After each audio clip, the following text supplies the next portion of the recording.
record, to put the recording on. Okay. I guess we will get going. All right, so welcome everyone to 2021.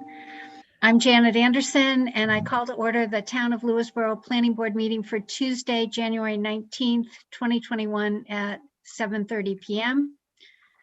I've confirmed that Kirsten has started recording this meeting.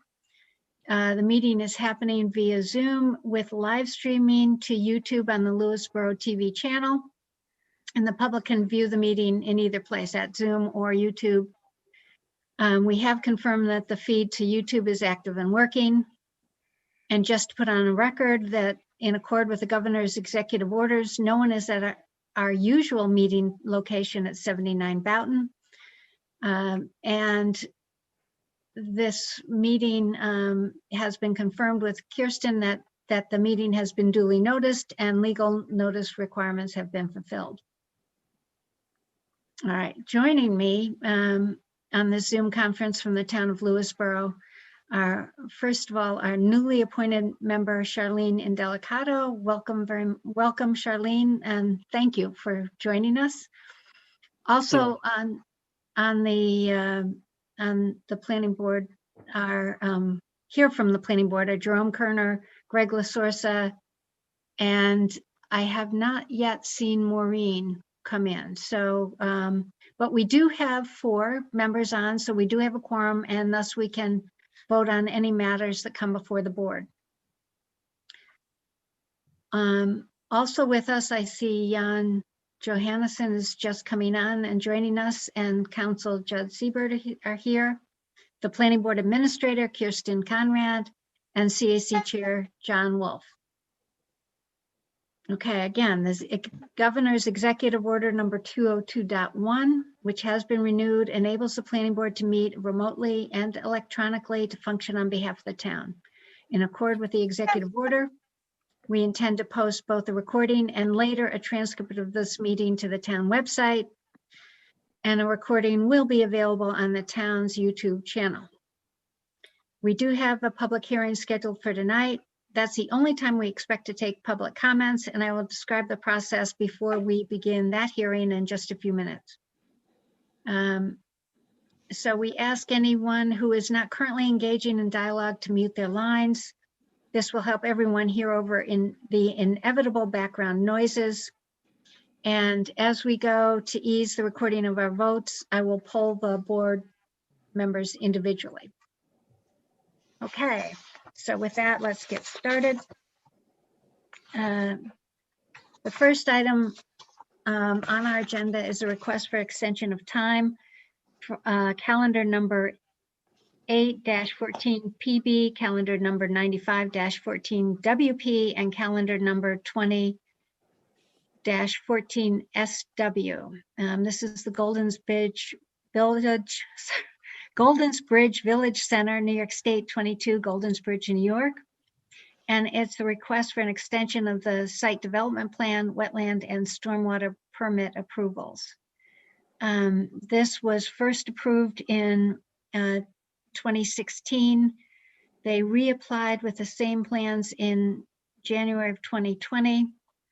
And I think, Judd, you might want to tell us what we can do now that the law has changed a little bit on this. Okay, thank you, Janet. So the current operative approval resolution was adopted a year ago at our January 2020 meeting.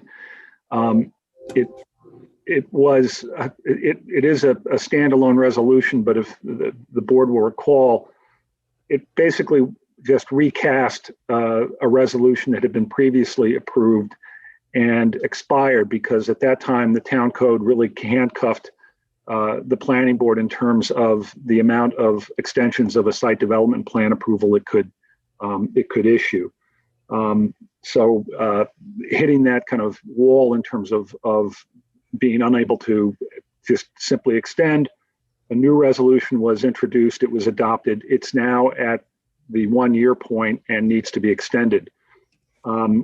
In the intervening time, as Jan mentioned, the town board did amend the zoning code so that now the board has the ability to grant one-year extensions to these approvals without limitation. And that is the request that's being made by the applicant this evening. So perhaps I'll ask, I think someone's on, Bob Laurie is on from as the applicant, can perhaps tell us a little bit where this stands now. And let's see if we make sure you're unmuted. If you.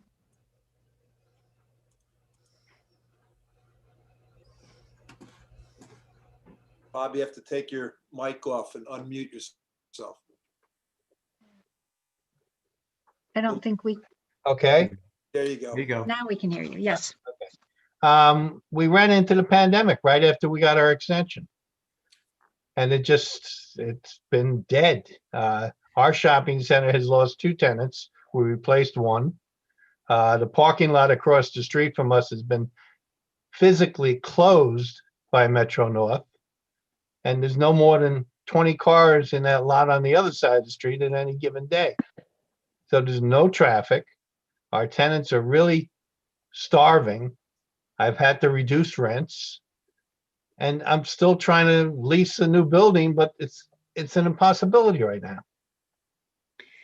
So that's why I'm supposed to file for a building permit actually tomorrow or within the next couple of days. But it doesn't seem fair. I mean, I just need that year when the market comes back. Okay, so I know this has been, I know you did some work. You took out some of the ledge that was there, and it's now been sort of sitting there waiting for a while. Since it doesn't look like things will turn around really quickly, I was wondering if there's something that could be done to make it look a little bit less like a construction site, to put some, maybe some covering over. I think Jan had said there's something that I don't know a lot about, like hydro mulch that would go down. I mean, I'd really like to see if. I would too, by the way. Okay. Definitely. I'd like to get rid of everything stabilized up there. There's no washouts. There's no, maybe one corner where there's sand, it's washing out a little, but everything's stabilized. What we have to do, if we can, if Jan will allow us to do it, is get rid of all those silt fences, clean it up, plant grass. Okay. And then just let's wait. If I can make a recommendation, sorry, I don't have video tonight. If I can meet Bob or his representatives up at the site, I'd be happy to, and we could discuss the condition of the site and removing the erosion sediment controls if that's appropriate, and any equipment that's up there can be removed, stockpiles, that sort of thing. It'd be nice to kind of, like you said, clean it up in the interim. So I'd be happy to work with you, Bob, if we could meet. Thank you, Jan. Thank you. Where are you hiding over there? I can't see you. I'm incognito tonight. Okay. Right. I see, Jerome, you have your hand up. Yeah, I'd like to make a motion that we extend this approval for 1 year on basis of the explanation of the applicant. The economy and the COVID has really made it difficult to move ahead. That would be my motion. And let me just, if I can just ask a question before we do that, Judd. Yes. When we had the various executive orders that were tolling statutes of limitations and other types of things, does that apply here? Unfortunately, Greg, no. That was like one, I think that was one oversight of a number of those executive orders that let these types of things slide. So, yeah. Because otherwise, I mean, we might not even need this. And my other question is, given the change in the amendment, do we even have to vote on this? I mean, is this something we can vote? Yeah. Is this something that we can't vote no on? Well, you're free to vote no on if there's, if you have reason to believe it shouldn't be granted. I mean, the resolution from last January was a unanimous vote. Okay, know, I'm all just, up. yeah, Yeah, I mean, I'm just, but I don't know, I don't think there's been any change in condition on the site, and All right. certainly the I didn't COVID. see, yeah. I think I'd like to ask for a second, and if there's any further. I'll second the motion. Okay. Okay, it was made by Jerome and second by Greg. What do you think about asking that the site be, cleaned up, improved visually a little bit to maybe make it a little more welcoming to the people who do go to the center? Is that something you all, it sounds like actually Yeah. Bob is willing and Jan is willing, so. Sounds like we have agreement on that, yeah. Well, Okay. I wouldn't impose that upon the center unless they wanted to do that. Yeah, it wouldn't be a condition. I wouldn't make it a condition. I didn't mention it in the memo. I'd like Yeah. to get rid of those orange and, messy silt fences that are blowing in the wind. And I need Jan to do that. So if he can meet me up there one day, we'll just say, tell me what to do, Jan, and I'll do it. Yeah, let's set something up. Give me a ring tomorrow and we'll put it in the calendar. Okay, great. Okay, so, so you did not want to make it a condition of that. It's just the motion is just for 1 year renewal. But it sounds like both the applicant and is both the applicant and I think the board would, well, at least I would rather see that get done. So that's good. So, I guess is there any other further discussion? Yeah, can I ask one question? That Yes. 1 year is just an extension on my 3 years, correct? No, well, Yeah. I have, right now, I'm supposed to be filing for a building permit and I have 2 years to complete. The 1 year was a predecessor year, which you guys approved as an extension. So, However, again, COVID popped in right after the approval. So I'd like that year back and just leave everything status. well, no, but if the motion is to extend the approval period by 1 year, that's the initial conditional period. You'll have 1 year to get your building permit, and then everything else will fall into line from that point. Okay, all right, that's what I meant. Yeah. Okay. okay. So any further discussion on that? Okay, I'm gonna pull the board. Charlene? Although I haven't been privy to the whole project, obviously this is just an extension of time. And given COVID and reading the documentation given by Judd and Jan, I would say yes. Okay, Greg? Yes. Jerome? Yes. And I also vote yes to approve, so the motion carries. And I have not seen Maureen come on yet, so the motion carries and it is extended for a year. So we'll get that resolution out to you. Thank you. And I'm delighted to know that you will work to get the site a little cleaned up. Thank you very much for Yes. doing that, Bob. You're welcome. Okay. What happened to Peter? Where's my architect? He lost his internet service. Okay, Oh. so He's on my phone. I'm trying to get to you. Okay, so good. All right, thank you. Just a minute. Okay. Thank you very much, all of you. Thank you. Okay. We're gonna, Do I just bow out here? you can Yeah. bow out. And we're going to move on to the public hearing.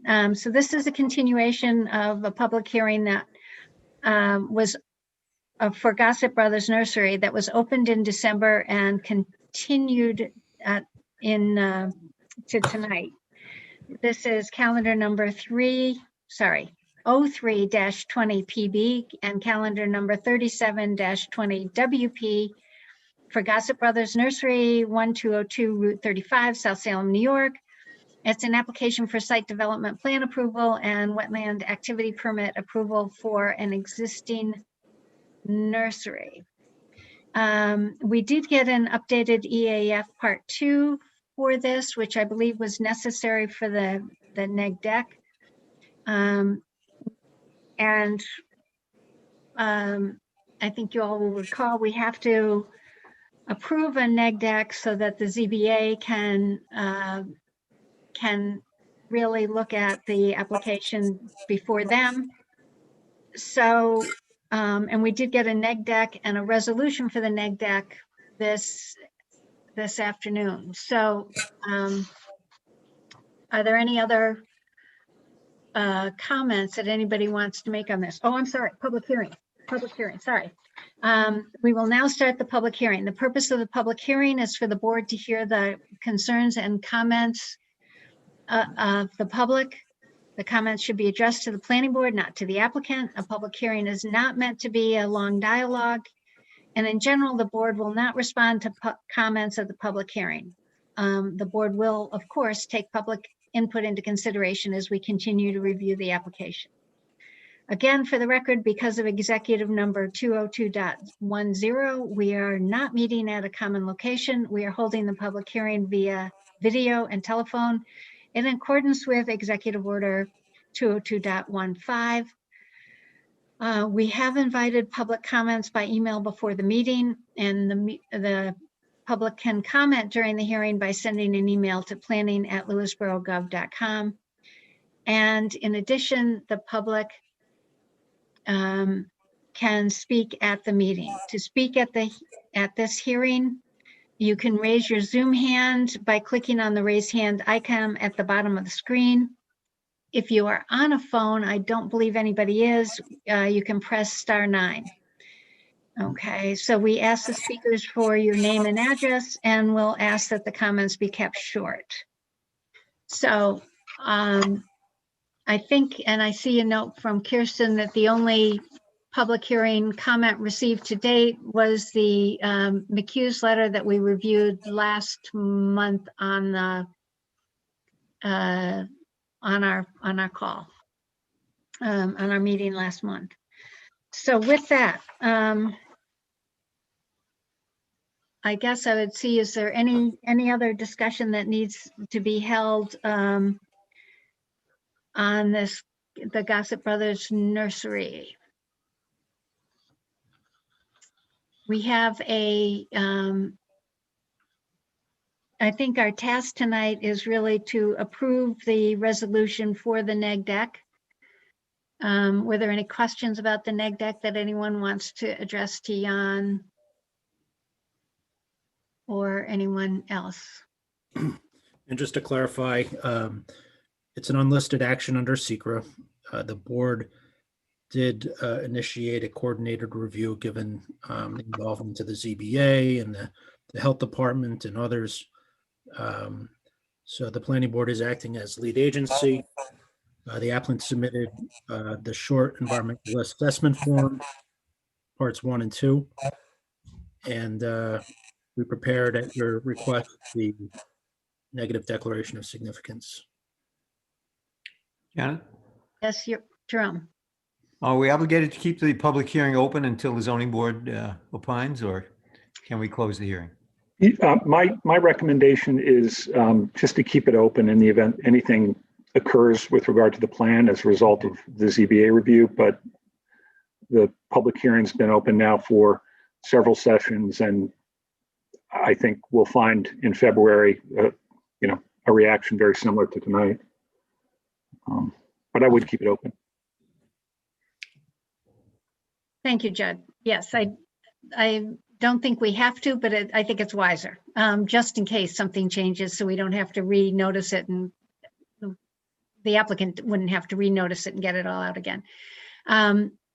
Okay, so, and I'm just confirming, I am not seeing any raised hands or any indication that anyone wants to make a public comment at this time. Again, if someone is on YouTube, we cannot see the chat, any chats there. You have to either send a email to planning@lewisborogov.com or jump onto Zoom and raise your hand here. But since I don't see any comments, I would look for a motion to approve the resolution on the neg deck. Yeah, so moved. Charlene seconded. Okay, any further discussion on this? Seeing none, I will poll the board. Charlene? Yes, she nodded her head. Gregory? Yes. Sorry. Yeah. Wasn't that enough? Jerome? Yes.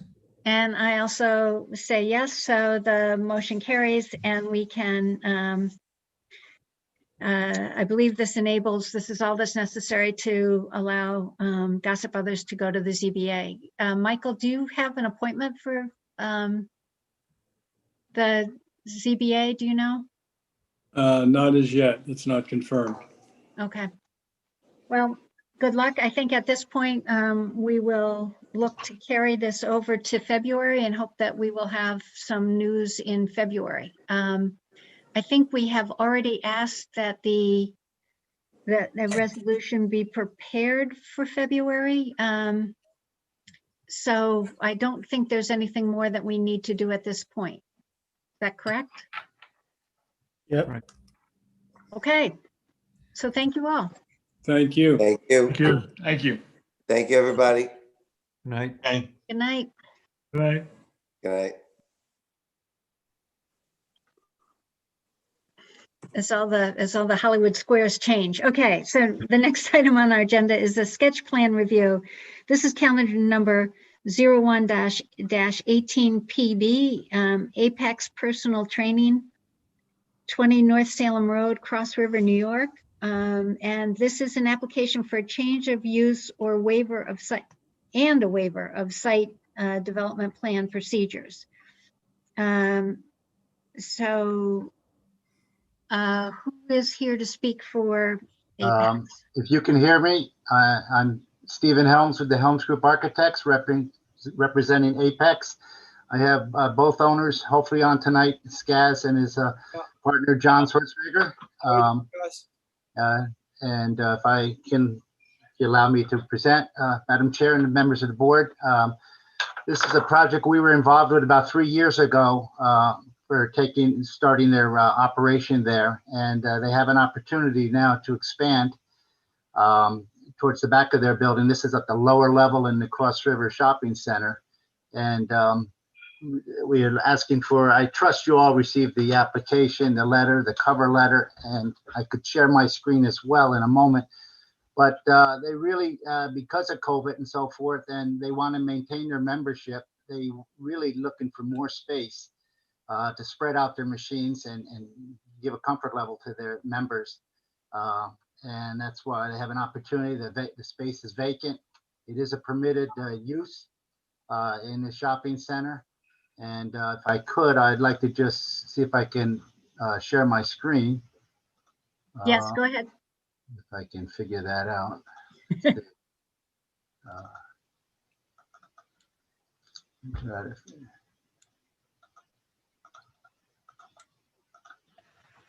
Let's see. Kirsten, you don't have the drawings by chance, would you? If We do have it in the you packet. do? Yeah. For some reason, this will not share. You have to have permission. There it is. I got it. Here we go. Okay, it should allow us. There we go. It should come up. Okay, let me there we go. Okay, so there's two drawings that was submitted with this application. We haven't got it yet, Steve. You don't have it? Nothing's up.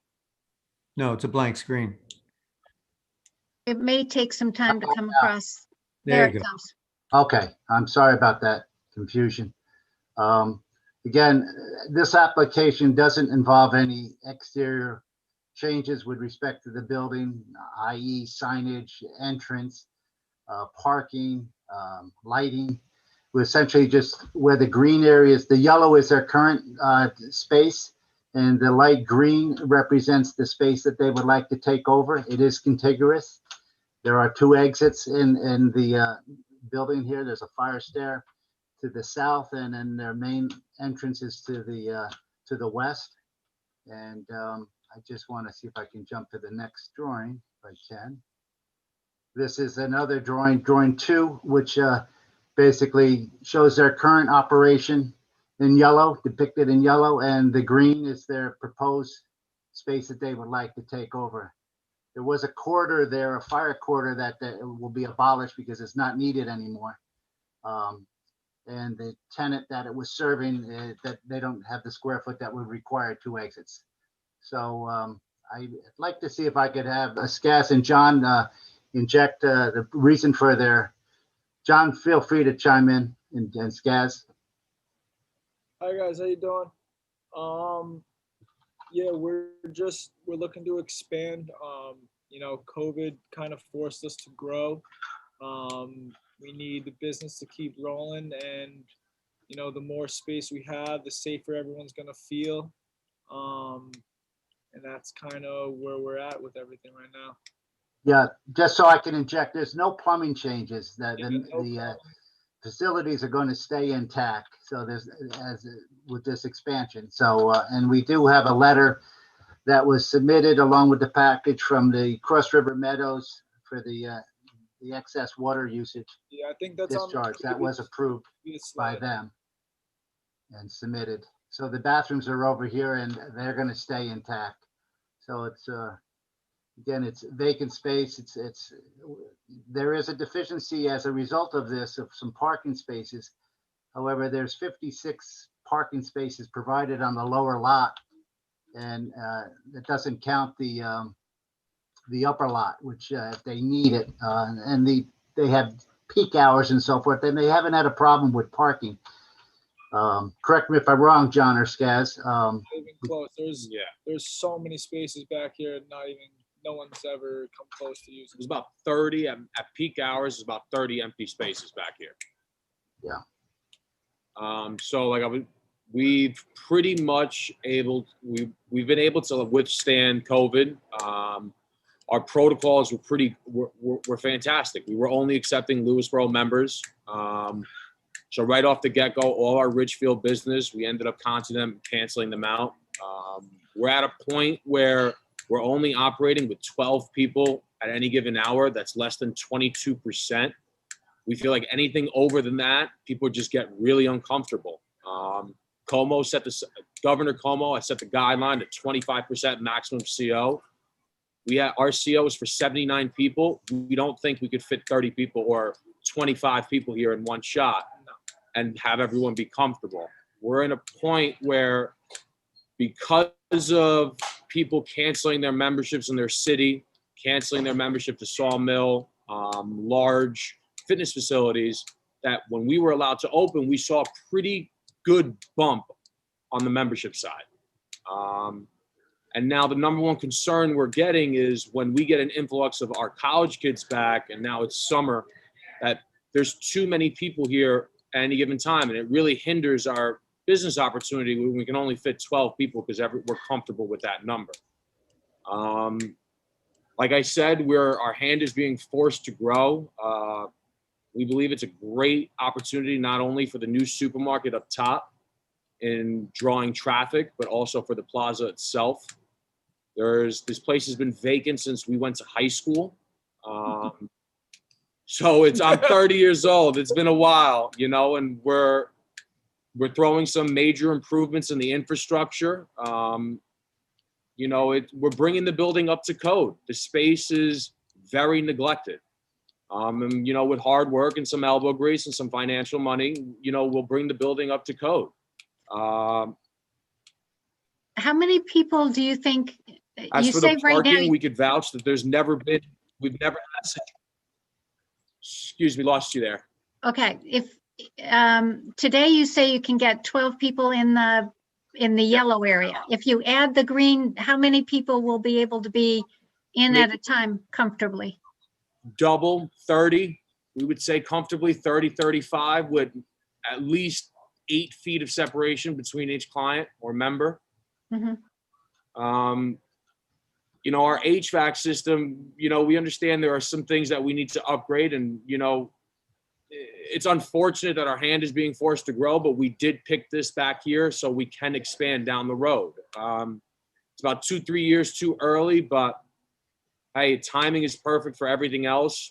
The community really outdid itself. We had amazing support.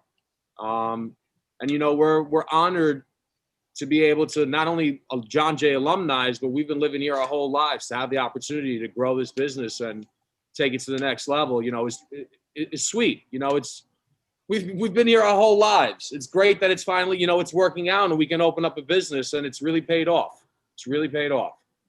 Yeah. Jerome has a question. Steve, could you bring up that second plan, the blow up? Yes, yep, yep.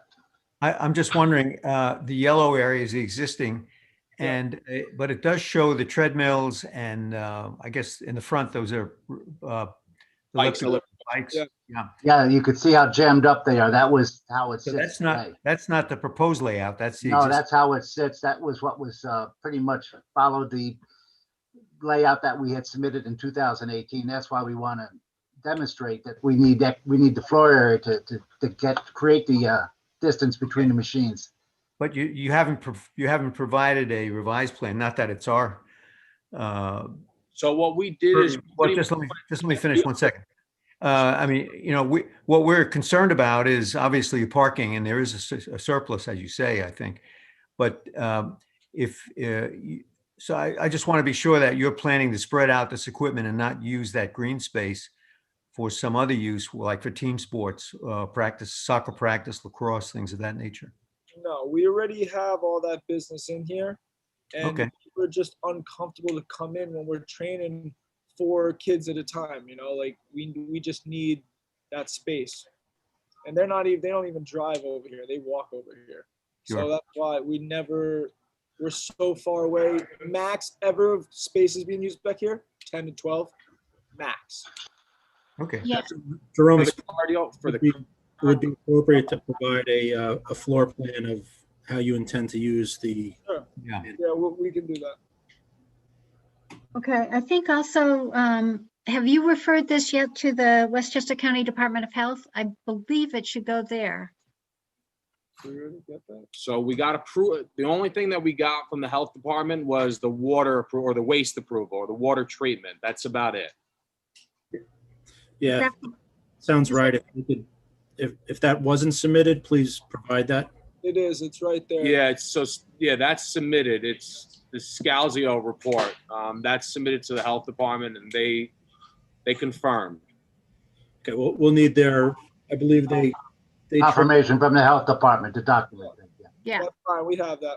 Yeah, there's a cleaner letter in the package that was submitted. That's a little grainy for some reason. May I ask a question? Sure. Post-COVID, you're right about the parking back there. There's plenty of parking. Post-COVID, how many people will you be able to accommodate? We'll never have more from our flow hour to hour. We'll never have more than 25, 30 people here. It's not going to happen. Yeah. Our hours, are plenty spaced out.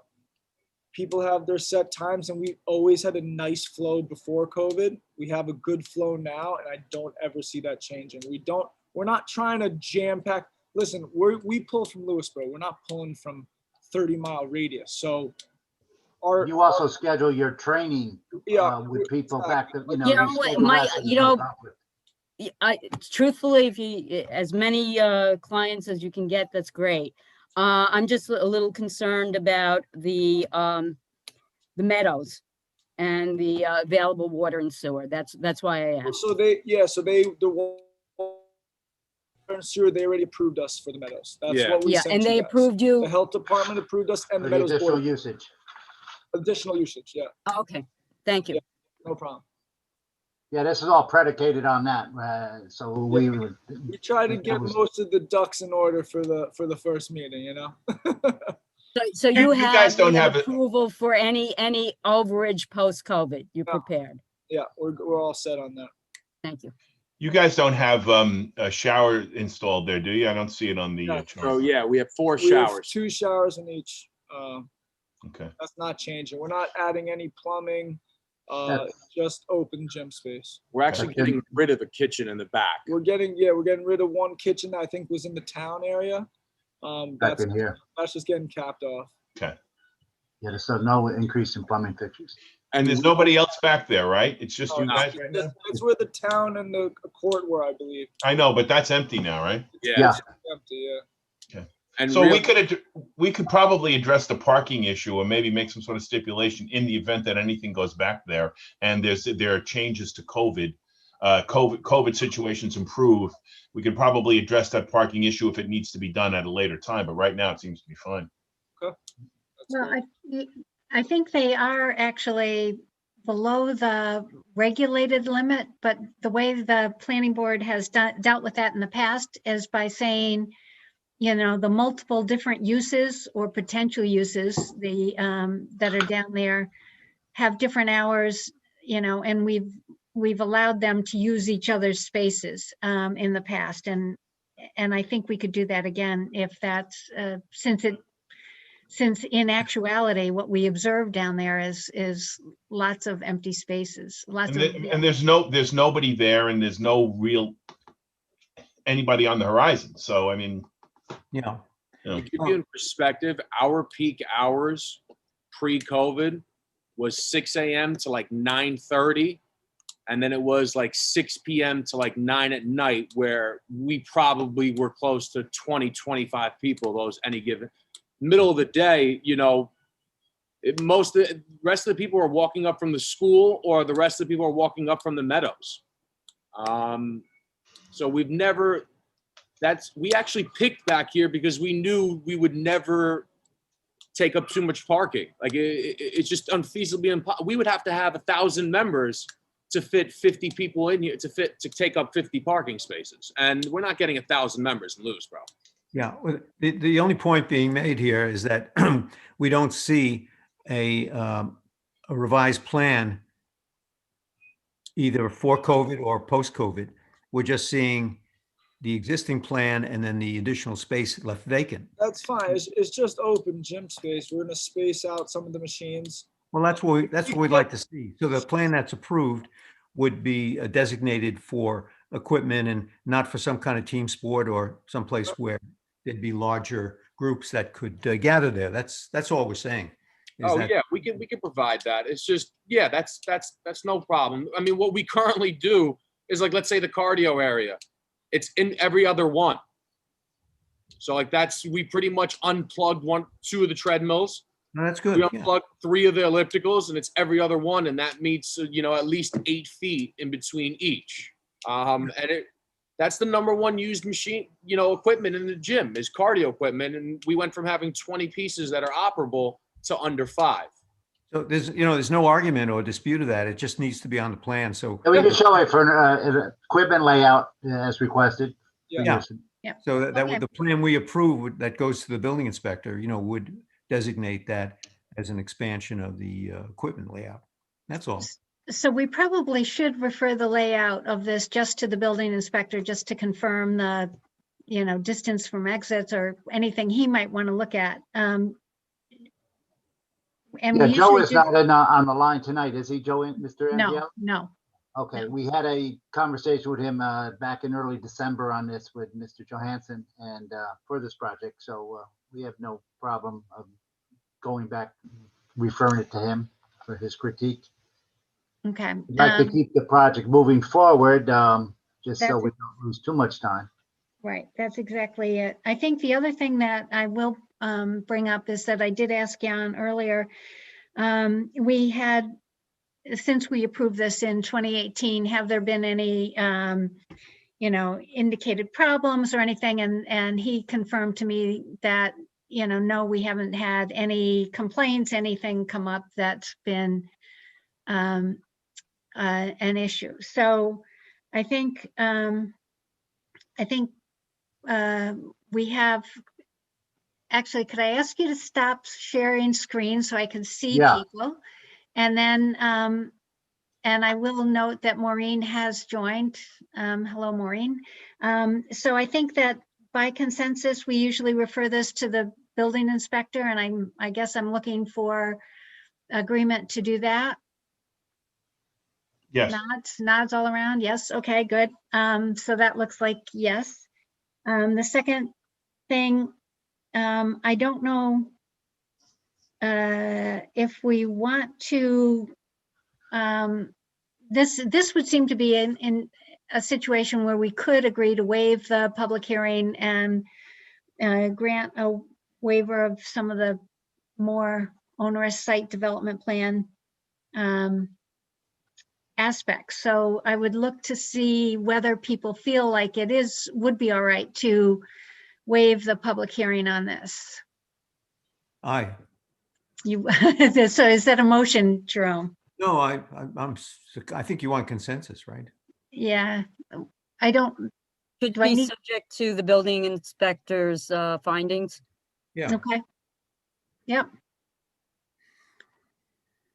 So in that case, if we have that, the question would be, do we want to ask Jan to prepare is it too early to ask him to prepare a resolution for February, or do we want to do that? And then we can look at the revised plans and see if we get a building inspector feedback by then.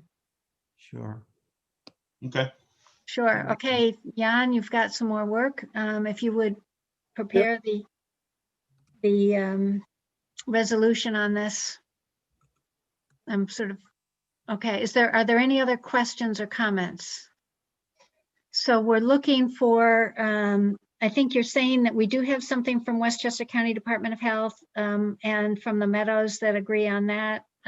We, I think, have kind of agreed that the parking situation is something that we're comfortable with, and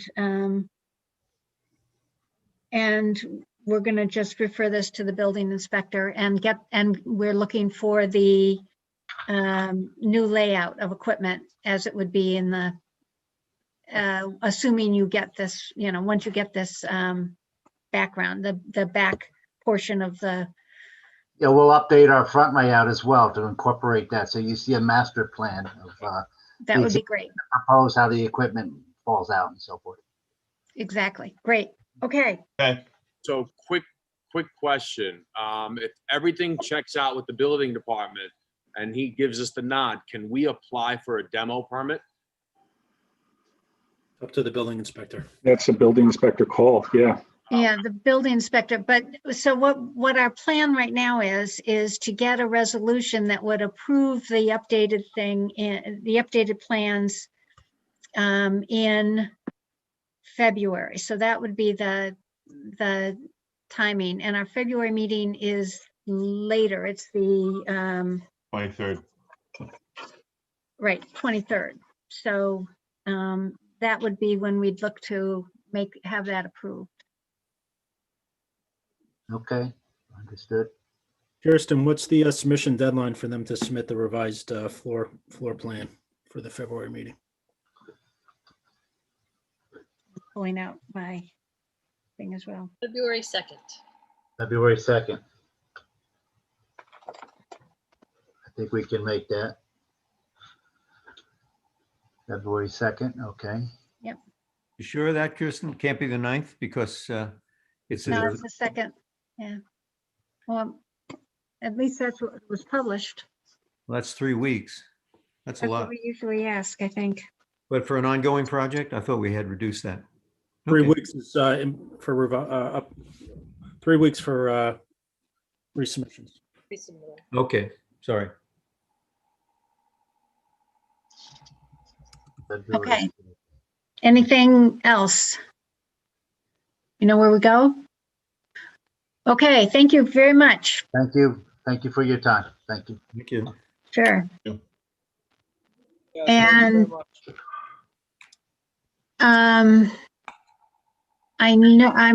I know, so our next item on the agenda is the Wolf Conservation Center, and I know that Janet said she might be late. And is she on? Oh, she's not. Hi, Madam Chair. This is Matthew Gironda from Bibbo Associates, project engineer. I did speak with Janet. She is running a little late. She asked if possible if we could just be pushed down until she gets on the call. Yes, of course. And that's what I was checking. I'm looking, it's a little hard to see exactly who all's here. So yes, if that's all right, we will move on and come back to you. we're all anxious to go, but I think it's better to have Janet here with us. Okay, great. Yes, that makes it much more efficient. Okay, thank you. So the next item on our agenda is the Schwartz residence on a vacant lot at 0 Twin Lakes Road, which is actually 68 Twin Lakes Road. Now, we did get a request from the applicant that we adjourn this. So I think we can do that without any further discussion on this, the meeting here. That's correct. Schedule a public hearing, would that be possible? Well, they've asked to adjourn it, and I believe that the message said that they are considering actually, instead of building on the vacant lot, perhaps doing an extension on their house instead. So I'm not sure that it makes sense to schedule a public hearing at this point. Sure. I just had a question whether it was an adjournment to a date certain or withdrawal of the application. We have submission materials that we would typically review and provide a memo on, but obviously if the application isn't going forward, we wouldn't conduct that review. So I'll reach out to their representatives and see if they want us to review that last submission or not. I see Alan is on. Do you have insight on that? Yes, thank you very much. I would say at the moment, it would be our preference that the town planner not proceed with doing a review. In speaking with Mr. Schwartz, I think he's looking at doing something at his own building at number 66 and not proceeding with 68. If it changes, I'll let you know. But at the moment, I think he's pretty much decided not to proceed with doing that. So I would say to hold off on doing any review of the submitted materials. Fine by me. So maybe you can withdraw the application or just, Yeah, we'll probably do that in the upcoming days or so, but it was just very, very recent. So we thought we would take this approach and then we'll let you know. Okay. Thank you. Yeah, I mean, I think it's certainly, as they look at alternatives, they may change their mind. So I don't think it needs to be withdrawn. Should we adjourn it? Do we need to adjourn it to a specific time, or just when you're ready, we'll get it back on? I think my preference would be when we're ready, rather than a specific time, because that specific time may not come up. So I think it'd probably be best just to, I'll say, put it on hold until I speak with you again. I speak with Mr. Schwartz. Great. Thank you. Yeah, the only reason I made the suggestion about withdrawing it is because, and I'm not sure about the procedure, but if it's withdrawn without date, does it become our impetus to have to get that done? Or because if we adjourn it without date, do we have to eventually resolve it? Because if they withdraw it, it's up to them to bring it back if they want to bring it back. This way your calendar's cleared. I mean, I'm not sure. I'm just throwing that out.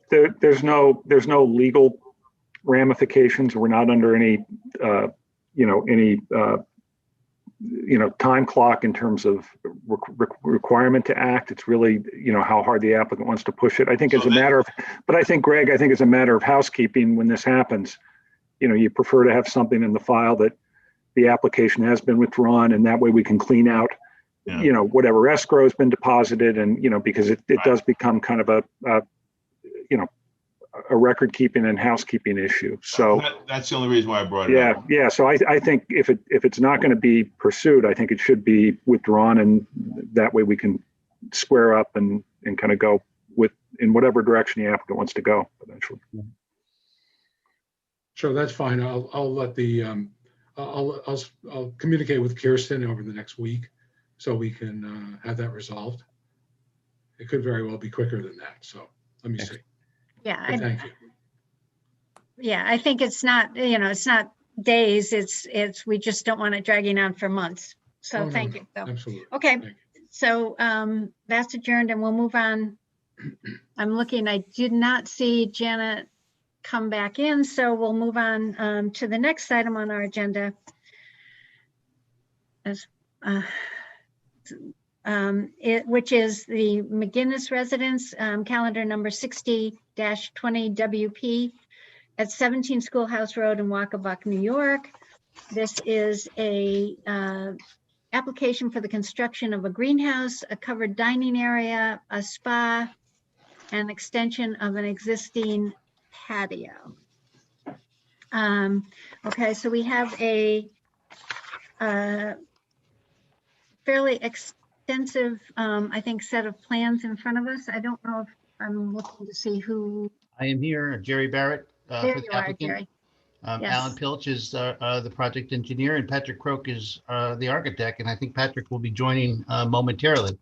So thank you for hearing us tonight. I did have a chance to talk to the town planner today. I understand there was a glitch because we were wondering if there was a project review memo, which we're so used to having. So we have a basis to discuss things with the board. We understand there was an unfortunate incident at Kellard, so that hasn't been issued yet. And we discussed that maybe it might be best if the project team kind of goes through the application with the board to describe what's happening. If you recall, this information was previously submitted but withdrawn and then resubmitted.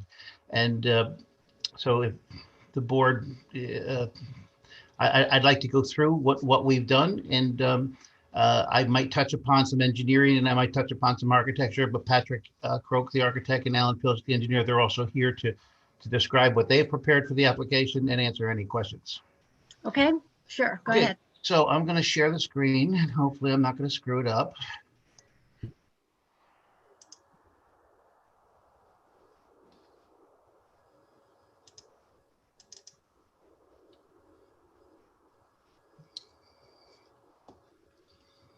Did that happen to share?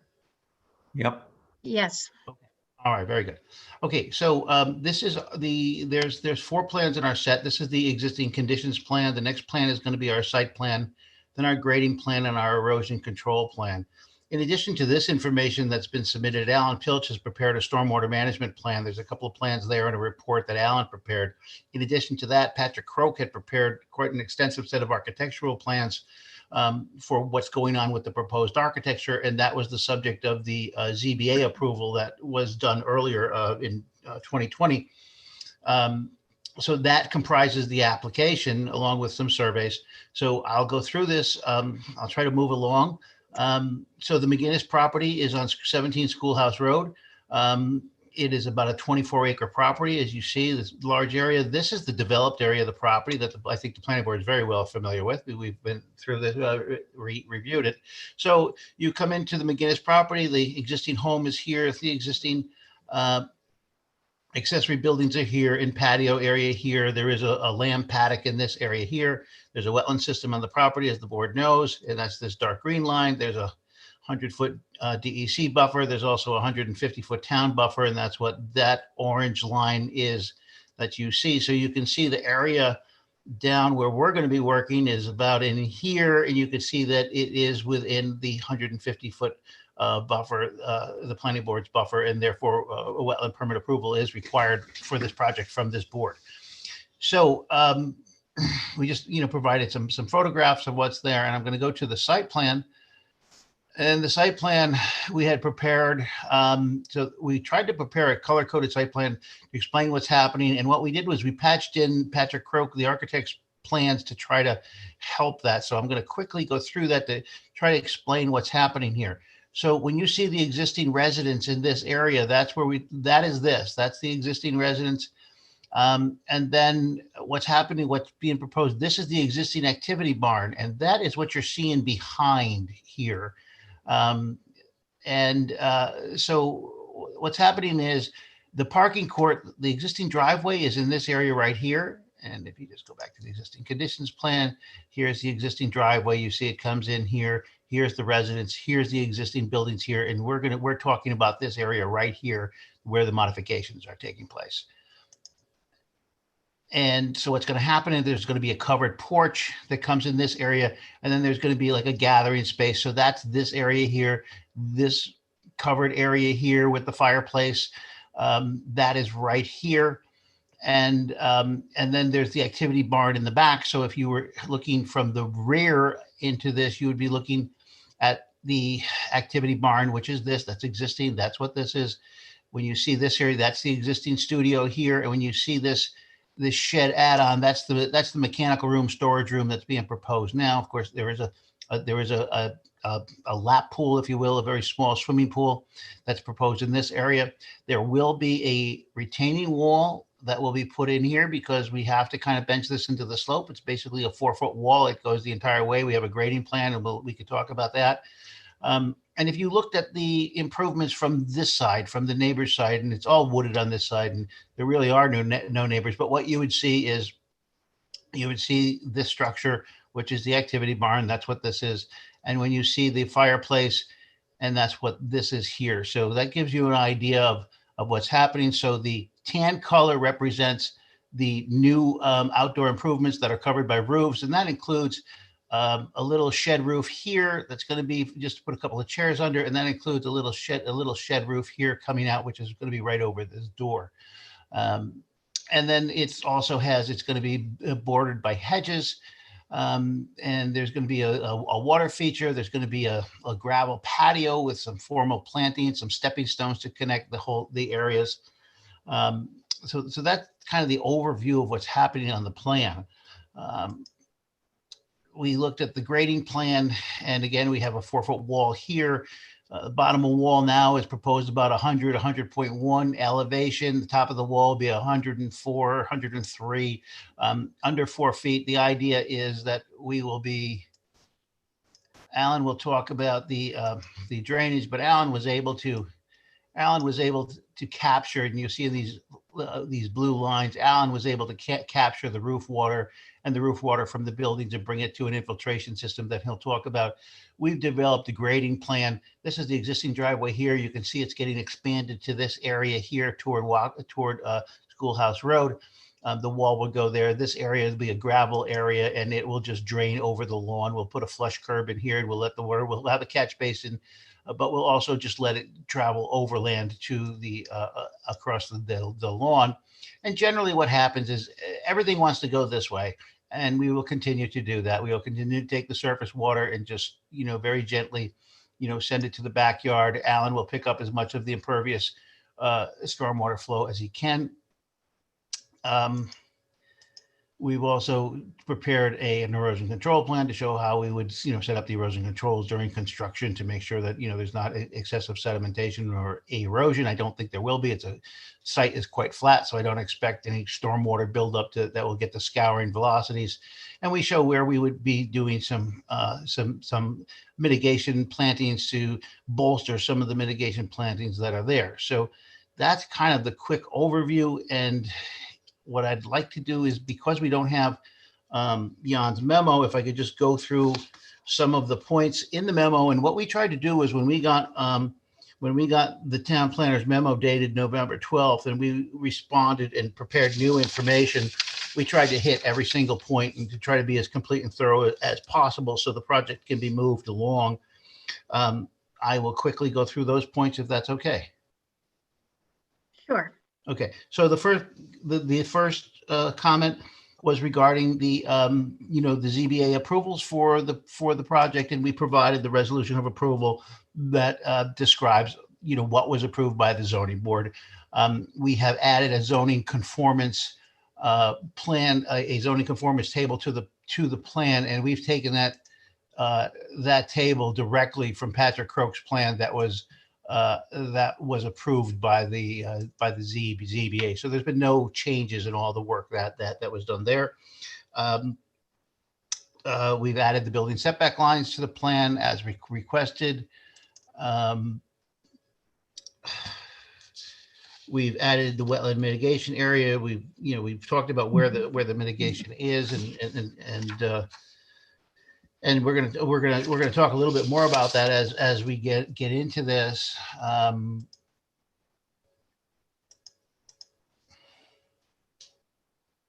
Excuse me, I'm just trying to get this drawing to open.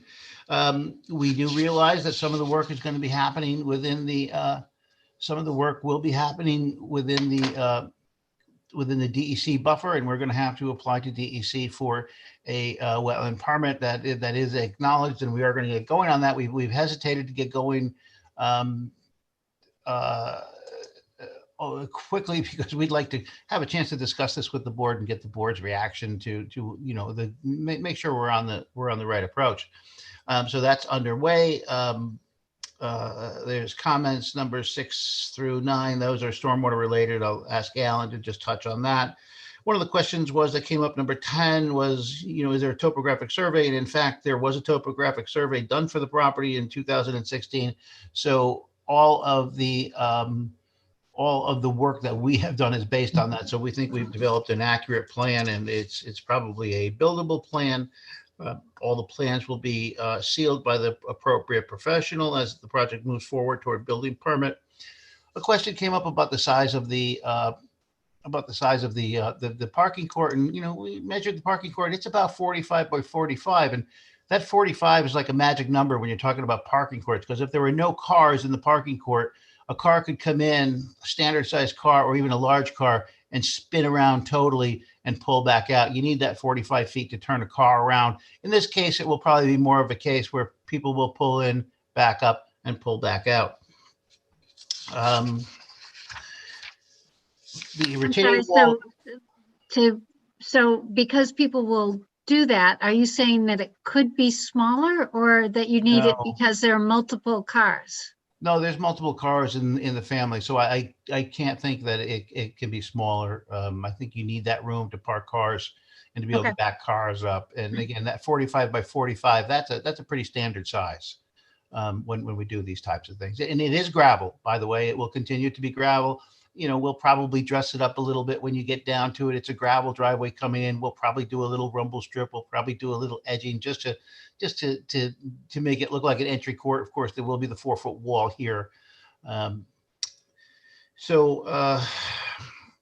on that point, I think we just wanted you to dimension the court. Okay, so we could certainly do that. So there is the pool and the spa here, and they asked about where the fencing is going to be, and at this point, we envision the fencing will come in this area. It'll tie just around. It will only fence, just the area with the pool. We haven't come up with a fence style yet. The owners haven't had a chance to look at that, but there will be a fence. There has to be a fence to meet code. The project utilities, what's going to happen is all the pool equipment is going to be in this new building here. So there will be a utility trench coming from the pool area back in here. There is a propane tank in this area, and that's going to be reused. That's already there. So the other thing that came up that was discussed was the mitigation, and it was noted by the CAC, and I had a little chance to talk a little bit with Jan today, and he expressed a little bit of concern, but that what we're proposing to do for our mitigation, and we need to come up with about 7,700 square feet of wetland mitigation to offset we have about 7,600 square feet of wetland buffer impact.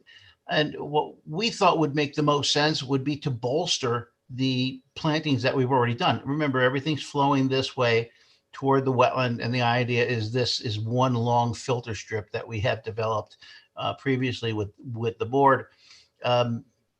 My feeling is the more root systems you can put into these things, it's the root systems that penetrate the ground as the stormwater runs through, the pollutants that are bound in the stormwater. And remember, the pollutants are coming out of the rain. There may be pollutants on the ground, but there are pollutants coming right out of the rainwater. If you took a glass of water and you filled it up with rainwater and you had it analyzed, you're going to see the phosphorus and the nitrogen and the potassium. So it's not just the water coming off of the site, but it's also the water that's, getting stripped and whatever gets stripped out of the air and running through. So the filter strip is designed to absorb that as it's going through. The pollutants get bound up into the soil particles, the roots, and they get back into the plants and they get recycled as energy.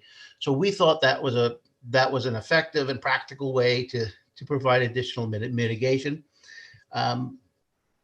We have noted that the CAC has, I understand they're saying, well, you have a mitigation area. How about developing a new mitigation area? I talked with Jan about maybe what can we do for additional mitigation. And I had a long conversation with the owner today and explained, I think, where the board may have some concerns and the CAC may have concerns, and we are prepared to go back and really try to take a hard look at this thing and see what we can do for additional mitigation, in terms of, reducing lawn areas, reducing lawn areas. For instance, we have this area, there is a fire pit area here.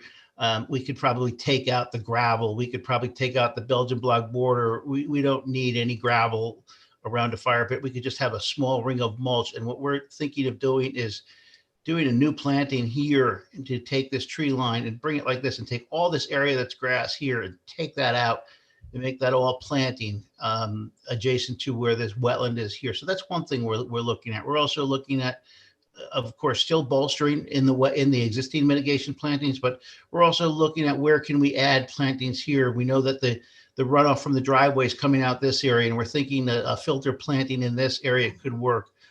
The owners are quite pleased with the little blue stem meadow that came in. It's taken a couple of years, but it's really coming in nicely. The board will remember that we converted this area to little blue stem meadow.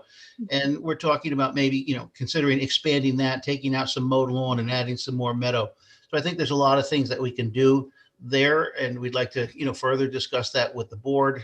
Of course, we haven't seen the memo yet, so we're not sure what we're going to respond to, but I know the owners are quite anxious to move it along. And I know the board is probably anxious to move things along as well. The other thing that I think I needed to talk about, and before I finish, is that there is we are proposing a greenhouse in this area. There is, you recall, the existing shed, the lamb shed that now is just kind of a storage shed. And the idea would be take that out, swap it out, and put a greenhouse right in this area. And that would allow this area of the former paddock that doesn't get used.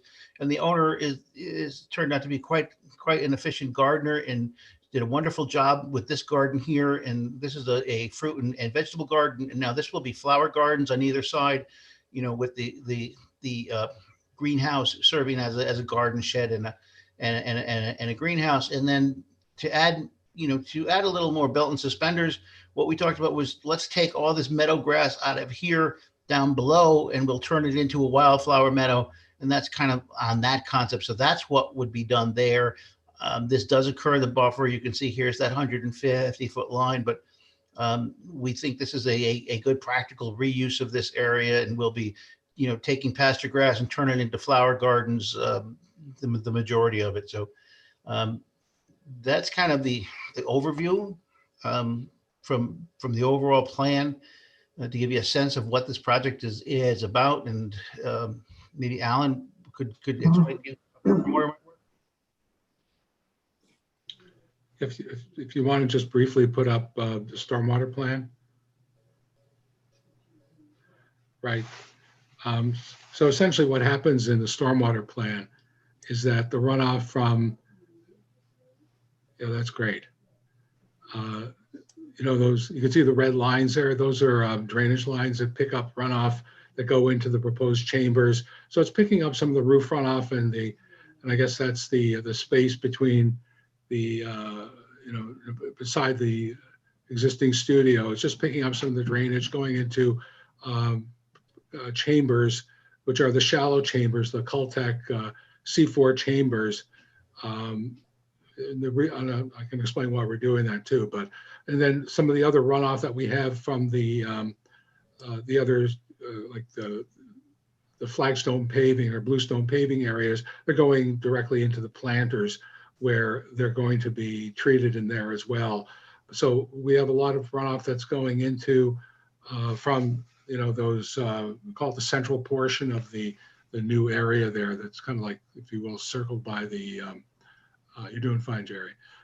By the storm pipes, goes into the C4 chambers. We did have the opportunity to do a deep hole testing. We got it in like one day before that big snowfall, that 11-inch snowfall that we had back in December.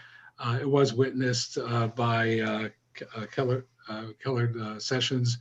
And what we found there in that particular location was that we had groundwater seeping in at 42 inches.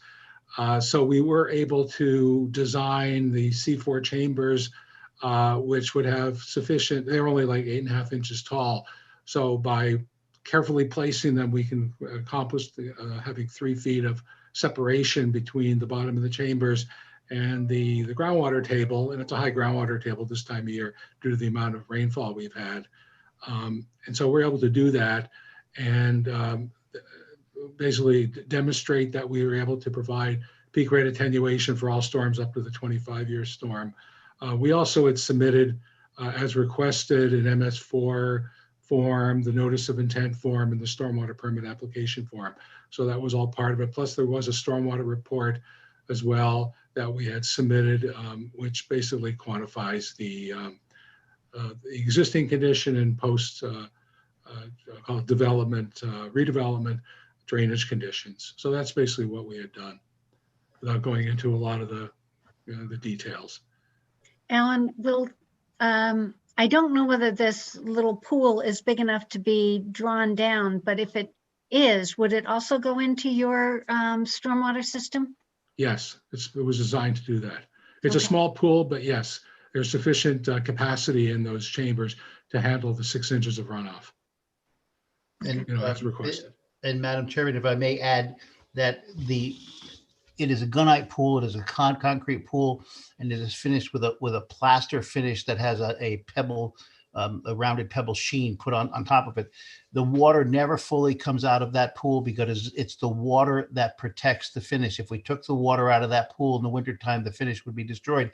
What they do, however, is they draw down the water in the wintertime because on the top edge of the pool, there's a 6-inch tile band and the water rides about in the middle of that. But they have to lower that water, get below that tile band because the water will seep behind it. It'll freeze and it'll pop the tiles off. And the other thing I should point out is there was a miscommunication earlier that this was a saltwater pool. This is not a saltwater pool. This is this pool will be sanitized with a combination of ultraviolet light and ozone. And the way that works is as the water is drawn out of the pool, it passes through that ozone and ultraviolet light system and is sterilized as it passes through. But there's still a brominator that will dispense a small amount of bromine into the water. And that's because the bromine will have a residual effect in the water. So the water in the pool will continue to be sterilized. There's no backwashing required. The filter is a cartridge type filter that only needs to be rinsed out when the guy comes to do pool maintenance. So it really is a state of the art system. And the pool will be covered with an auto cover.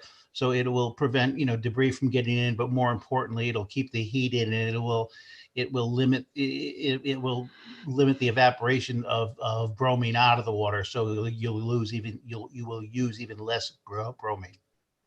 But Jerry, there's only one fault with that thinking, and that is gunite pools in this climate often have cracks, develop cracks in winter, and they have to be fully emptied in order to repair them.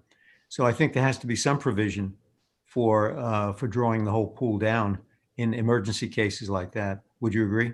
Well, my experience is that I haven't had that experience with cracking, but I know that it does happen. So if the event that happens, yeah, there should be a contingency plan in place. And I think the best way to do it is to bring in a tanker truck and to, how the guys that bring the water in to fill it will bring in and do the reverse and have a tanker truck come in and pull that water out and then repair the pool. But hopefully we'll never get to that point. Right. That should be duly noted in any of that. We could put that in the maintenance requirements. Yeah, and it's good to confirm. All right. I didn't see, well, I'm sorry. Did you have anything else to present before we start our questions? No. Okay. So do you have an indication of how many trees have to be removed in order to add this this complex of activities here? Yeah, there were only a handful. Okay. There's only a handful of trees that have to come out, and they're right in this area here. None of them are. There's one here. I think it's only about 4 of them. I think we have it. We have it on the plan. I have to find out where it is. I'm not. I don't see it right here, but it's less than a half a dozen. I think it's 4. And again, I think with the plantings that we're going to propose, we can easily I'll mitigate that. Here you go. Trees to be removed. We have a, we have a 12-inch maple, an 18-inch maple, a 28-inch ash, and a 17-inch maple. So it looks like we've got 1, 2 here. This is, again, here's the existing driveway right here. This is the home. So right in this area, we have a couple here, and we have another one here, and there is a fourth one someplace. But it's all in this area, but I think it's unavoidable that we need to take them down. But I have to say, I've walked out into this area here, and I don't know if the board ever had an opportunity to walk out here. This is probably one of the most magnificent forested areas I have seen. The trees out in here, I've seen 36 and 48-inch trees walking right up through this area. So it's a heavily treed site. You can see that it's a 23-acre site.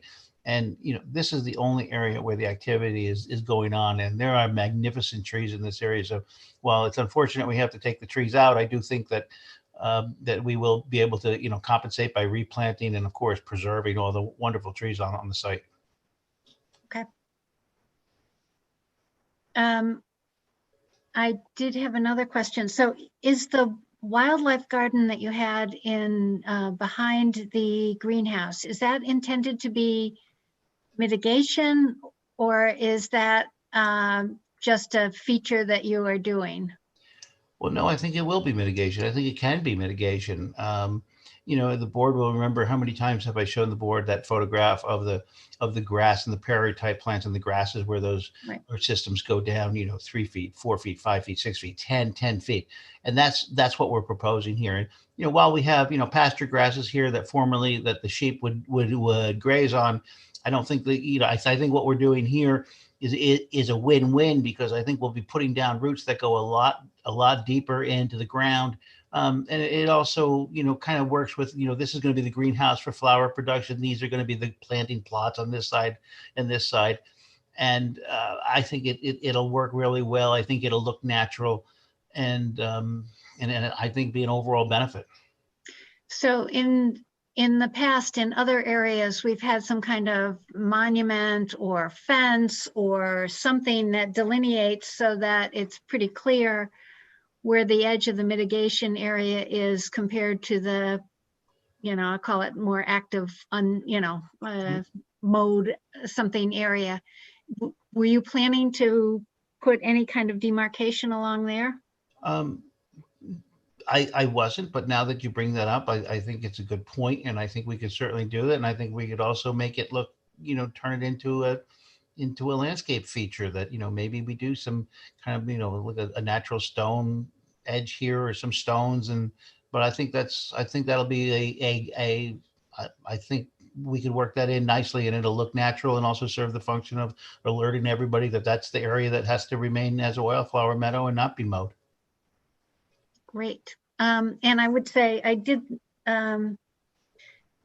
like the things you expressed about perhaps expanding the area of mitigation and reducing the lawn area. I think I was pleased to hear that, I guess I would say. Yeah, and again, I had a long conversation with the owners today, and they understand that everyone has the responsibility to do the best job that we can and try to work this out so it works for everyone. And they want to be flexible, they want to be good neighbors. So we talked about coming up with something so the next time we meet with the board, we can have a productive conversation, say, how about something like this? It might work for everyone. Great. Okay, and I had one more question. I'm sorry to be taking a lot of this, and we'll open it up to other people. I did notice on the I think it was a couple of meetings ago, we had a submission from Patrick, and it had, I think it had identified a basketball court and another area of pool equipment. Is the pool equipment now moved into Yes, all in one spot, and what's happening with that? I was going to ask why the pool equipment couldn't all be in one place. Well, the pool equipment in the ZBA plan, because at that point, they were a little, the architecture and the improvements were a little ahead of me with the site planning. And they had showed the pool equipment up in this area here, which is on this upper slope. And you know, gosh, the pool is way back here. Now I got to go here. Then I got to go 4 feet up. And, you know, the longer the run and the more the elevation difference, the more trouble we have, you know, getting an efficient pool to run. And so I said to Patrick, can't you work it out and put the pool equipment in here? And he looked at it and said, yeah, we could do that. So so we put it in here. This way it's out of sight. It's within this building. It's a shorter run and it's at the same elevation. So it seemed like a logical thing to do. In terms of the basketball court, if they want to do a basketball court, we talked about, you know, they'll just install a basketball hoop, you know, in the driveway, maybe in this area, so the kids can shoot hoops. So that will be the extent of that. It will be over the existing driveway. Thank you for that clarification. Okay. Anybody else have any questions or comments at this point? Janet, I'll just mention that we did, well, we haven't produced a formal memo as a result of our computer issues. We did review the plans to some extent, and I would have to say that the majority of our comments have been resolved with this last submission. The engineering aspects, the SWIP and the drainage are yet to be reviewed, and we'll get a formal memo out to you shortly on that. But you know, of the items that were in our last memo, I think they hit a lot of them. Great. Okay, and I know you indicated, you know, you have to go to the DEC for the wetland approval, and you were looking for feedback from us. Do you have what you need from us at this point? Well, you know, I mean, I think that, you know, we have a plan. You know, we've been through a couple of renditions here now with the plan, and we think we've tightened it down. As Jan just said, we pretty much hit most of the comments, and I think we can continue and wrap that all up. So yeah, I think we're ready to file with DEC. We were hoping to file and obtain administrative approval for the project. But what we found out was, you know, we were very careful to make sure we weren't within 50 feet of the DEC buffer, and we weren't. We kept everything out, and so we thought we were good. But if you read further into how the admin permit works with the DEC, you also have to keep total site disturbance associated with the project under a quarter of an acre, and try as we may to try to tone this down. I think a quarter of an acre is about 12,000 square feet, and we're at about 14,000. And you know, I think we're just going to have to bite the bullet and just get it done, because it, you know, I don't think we should be segmenting the project. I think the whole thing should be done and over with, and get it over with for everyone. Yeah, I know they have pretty stringent requirements. Okay, so perhaps if you could stop screen sharing for a moment, I can look at the board and see if there's any comments from anybody else. Or thank you. Anyone? John, I know we did get something from the CAC, and I think they have mentioned some of the. Is there anything that additional you want to bring up? No, we wanted to know, I think, what's in the wildflower garden, just to make sure that it's, you know, the mix between native and non-native plants. There were some concerns there. I mean, I think there's just an overall concern of how much is being built in the buffer, you know, and so I think we questioned the greenhouse. But I think we're happy to see that they're considering additional mitigation, because that was one of our concerns. And I think that was one of the major ones. Great.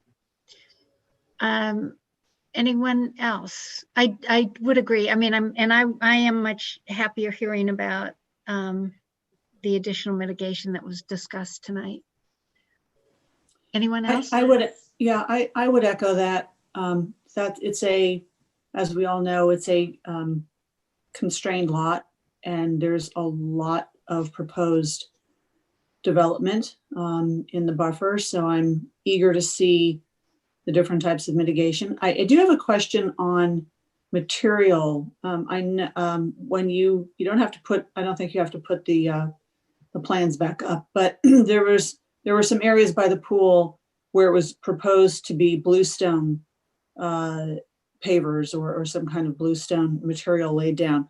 What about the orange shaded areas? So the fireplace, I think it was called a folly. So what is the material there? And some of the other orange shaded areas. So under the orange shaded areas that you're seeing, where the fireplace is in the folly, so that's that's obviously a roof to match the house, wood shingle roof, and underneath it is a bluestone patio to match what's out there. Pretty much everywhere that you see the orange, except for the the storage room, the covered things, there's bluestone paving underneath it. Bluestone on gravel. So but if how I much understand, go ahead. If I understand correctly, it's it means that there is roofing over it, so it's impervious. That right. It's impervious to start with, so we didn't count the paving again for impervious because Alan had already accounted for all that with the roof. Did I answer your question?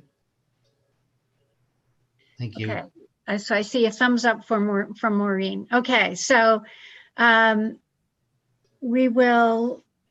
So I think you have. It sounds like you have what you need from us. I think we will look forward to seeing that with a little more spread out or more area of new mitigation. Anything else? Okay, thank you very much. I think we can move on. Okay, thank you. Thank you very much. Janet, did you want to calendar this for February? Well, I think if they can get the. We can get it. Our clients are really anxious to move it along. So yes, as soon as we get Jan's comments, we will respond to Jan's comments and the board's comments. We'd love to come back and talk to the board next month. Okay, and I think the resubmission is February 2nd, as we've discussed before. Yes, and hopefully we'll have the engineering comments by then too. That'd be most helpful. Yeah, I mean, I understand. And again, these things happen. So, it's certainly always our intent to get you the memos. Appreciate it. And I know Jan and the team are working on it as quickly as they can. Okay, thank you. Thank you very much. Okay, I see that Janet has joined us, so I thought we will go back to the Wolf Conservation Center. Let me just introduce it. It's calendar number 06-17 PB, Wolf Conservation Center on Buck Run Road in South Salem, New York. And this is an application for a subdivision and special use permit associated with a private nature preserve. So with that, I have to say I'm very happy to see this come before us. Great.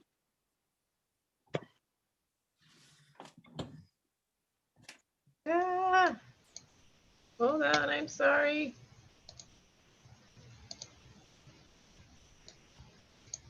So thank you, Chair and members of the board, and my apologies for being so late. I was at another municipal meeting and just finished that up.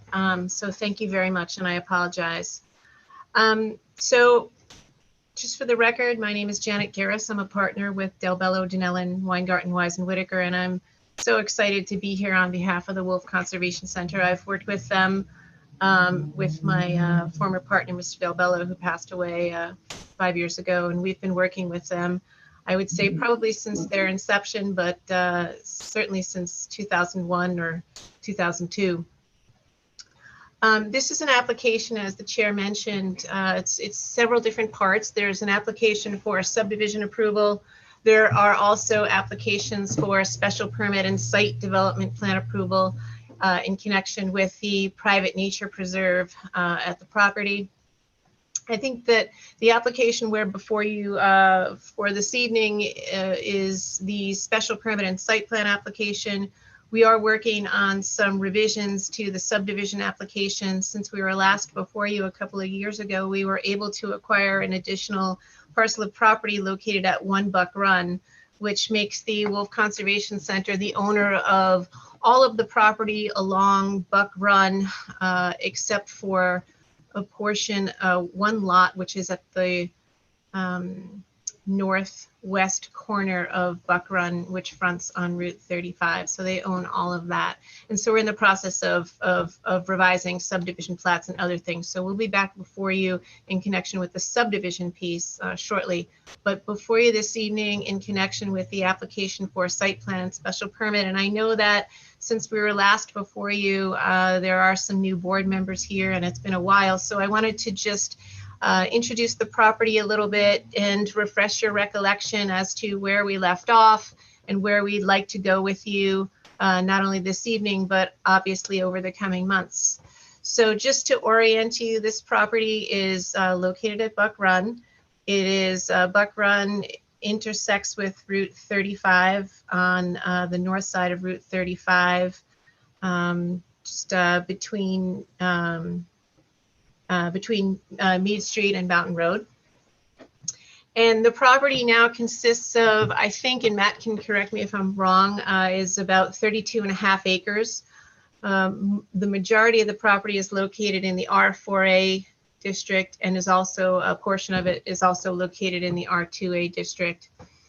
And so the Wolf Conservation Center, for those of you who are not familiar with it, it is a not-for-profit and it has three primary objectives. One is to promote wolf conservation through education, also to provide a natural habitat sanctuary for captive wolves where observation of their natural behavior is possible, and also to support the reintroduction of wolves into federally designated areas that can sustain a viable wolf population. So to accomplish its mission to provide a natural habitat sanctuary for wolves, the Wolf Center shelters and breeds both red wolves and Mexican gray wolves as part of the National Species Survival Programs, which are administered by the United States Fish and Wildlife Service, as well as the American Zoo and Aquarium Association. So the property is currently home to, I think we're at 40 wolves. 3 of which are ambassador wolves, and they assist the Wolf Center, the ambassadors assist the Wolf Center in accomplishing its educational mission. So the conservation and educational activities of the Wolf Center are licensed by, as I mentioned earlier, United States Department of Agriculture, the U.S. Fish and Wildlife Services, and the New York DEC. And the private nature preserve that is proposed here complies with the special permit standards that are contained in the zoning ordinance. So as I mentioned, we are seeking that special permit. In addition to that, we're also seeking site development plan approval from the board to permit a number of improvements at the property, which will help to enhance not only the site, but also the programs offered by the Wolf Center. So we've submitted to you some revised drawings. Where we left off with the board when we were here previously was we had shown a different building that had been proposed, and it was prior to the acquisition of the property located at 1 Buck Run. So the acquisition of 1 Buck Run has allowed us to essentially redesign certain aspects of the project, including to add a more traditional parking area on the property, which was something that we always aspired to be able to do, which would accommodate buses and parking, and then where the new proposed building is, and also in the lower parking area, some handicap accessible parking. So I don't want to take too much time talking about the details of a plan that you don't have essentially in front of you, but I'd like to introduce Matt Gironda with Bibbo. He's our site architect. He can talk to you about some of the site improvements that we're proposing here, and then it'll be followed by Eric Kyer, our architect for the project. As I mentioned, we had come to the board with a different building and a different architect a couple of years ago. Unfortunately, or fortunately, I think, that project proved to not be financially feasible. But I think that Eric's company has come up with an absolutely beautiful building. I can't wait for him to show it to you in more detail. We hope that you love it as much as we do. And I think that we are happy to be back before you to show you all of the progress that we've made since we were here last. So Matt, I'd like to just introduce you and allow you to go through it. And then when Matt's finished, then Eric will talk to you about the architecture. Also joining me this evening as Spencer Willem with the Wolf Conservation Center can speak to any questions you might have about other items related to the Wolf Center, and one of our board members, Dean Travellino, also joining me this evening. Thank you, Janet. Good evening, everyone. Matthew Gironda from Bibbo Associates. Janet mentioned we're the project engineers working in concert with the design team. Here with KG&D, the project architect, and Spencer, as well as Dean from the Wolf Center. What we have in front of you here, you guys can all see my screen, correct? Yes. Yes. So this is just a general overview of the site. As Janet mentioned, the property is located on the north side of Route 35, opposite the town park. Access to the property is provided through Buck Run, which is a private road. The project site consists of multiple tax parcels, 3 of which generally comprise the southern portion of the site. Each contain existing single-family dwellings, which are currently utilized by the Wolf Center for various administrative maintenance purposes. 3 Buck Run, which is where my cursor is located now, is a location of an existing dwelling, which is proposed to be demolished to construct the new educational pavilion designed by KG&D Architects in that same general location. In addition to the new educational pavilion, there's also a freezer facility being proposed in the northern portion of the site, as well as 12 yurts or camping pods. And in connection with these new buildings, there is a full site-wide redevelopment of on-site infrastructure, existing stormwater management systems, water supply, wastewater treatment, to better facilitate the daily operations of the Wolf Center and accommodate their future needs. So just to walk you through the plan, here we are, we're starting at Route 35. This is Buck Run, which is a private road, I will say, which is in disrepair at this point in time. Major part of this application is to widen Buck Road and bring it up to standards necessary to better accommodate two-way traffic as well as emergency vehicle access. Janet had also mentioned the bus parking lot, which is located here in the southern portion of the site, to facilitate the use of the new educational pavilion, as well as provide a sidewalk for pedestrian access from the new parking lot to the new educational pavilion. On the northern portion of the site, as I mentioned, apologize about that. Go back to that. Buck Run extends to an existing dwelling at the top of the property located at what is now identified as 7 Buck Run, which again is utilized by the Wolf Center for administrative purposes at this point in time. We're proposing to expand this parking area, provide ADA accessible handicap parking, as well as the composting toilet facility here and the 12 camping pods. In working with the design team, we've developed a set of plans to really minimize potential impacts from development, as well as prepare a plan that provides the most benefits for the Wolf Center and their intended use of the property. A component of this is we've worked with the applicant to develop a site-wide stormwater management plan, provide stormwater runoff treatment for stormwater runoff from all new impervious surfaces, as well as a good portion of the existing where no previous stormwater treatment did exist. So at the end of the day, we're greatly improving the ability for the Wolf Center to use this property, and also drastically improving site infrastructure from the standpoint of emergency vehicle access, as well as from an environmental standpoint. One of the big components, obviously, is the educational pavilion. It's really the centerpiece of this. And we've worked closely with KG&D Architects. As Janet mentioned, they've developed a beautiful building we're very excited about it, and we're all happy to be here. And I'd like to, I think, pass it off to the architect at this point so they can discuss the specifics of that building and give the board a better feel for what we're proposing in that area. And Travis, I will pull up the overall renderings. You can start there. Mm-hmm. So hi, I'm just going to say briefly, hi, I'm Eric Kyer, KGD Architects. I'm here with Travis Snell, and Travis is going to go through this presentation for us this evening, and we're thrilled to be here. Okay. Good evening, everyone. All right, so let's start off with the overview here. So the proposed education pavilion really gives the Wolf Conservation Center a much needed hub for arriving visitors, which they sorely lack right now.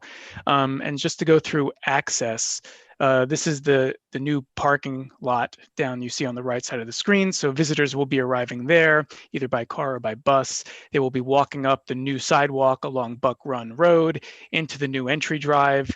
And from there, they can access the pavilion's entrance, and they can also access the rest of the Wolf Center via the forest path that will lead from behind the amphitheater up to the campground that's atop the hill where you saw the yurts before.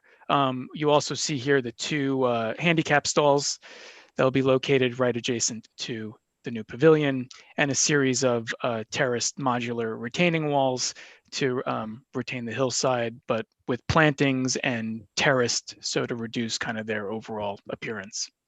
Matt, if you can go to the next slide. Oops. Yep, that's right. Right.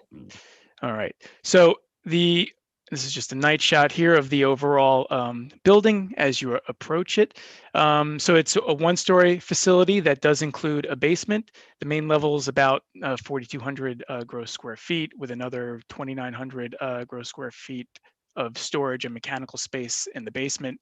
The building, we've broken it down into 4 different volumes based on the program, with the focal point of all those volumes being this central courtyard and amphitheater.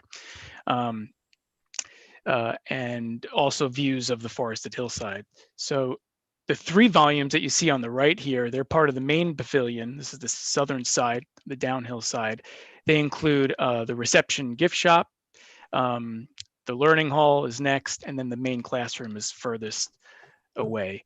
And they're all internally connected to each other, but they also have the ability to be closed separately so they can be used individually as needed. And then the main pavilion connects with this covered walkway here that you see to the north building, which is their Media Lab conference room. And that can be rented out to groups or used as a separate meeting space without interfering with operation of the main pavilion. So you have 2 simultaneous programs happening at the same time. And like I said before, all spaces, kind of the focus was to have access to the main courtyard.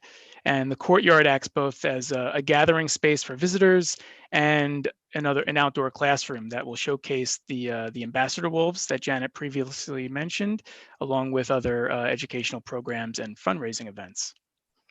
So just also to stay on that one for 1 second, to go through some of the proposed green features. They include geothermal, which will be locating, by the handicap spaces there. There is a lot of north-facing glazing that provides daylighting while minimizing thermal gain.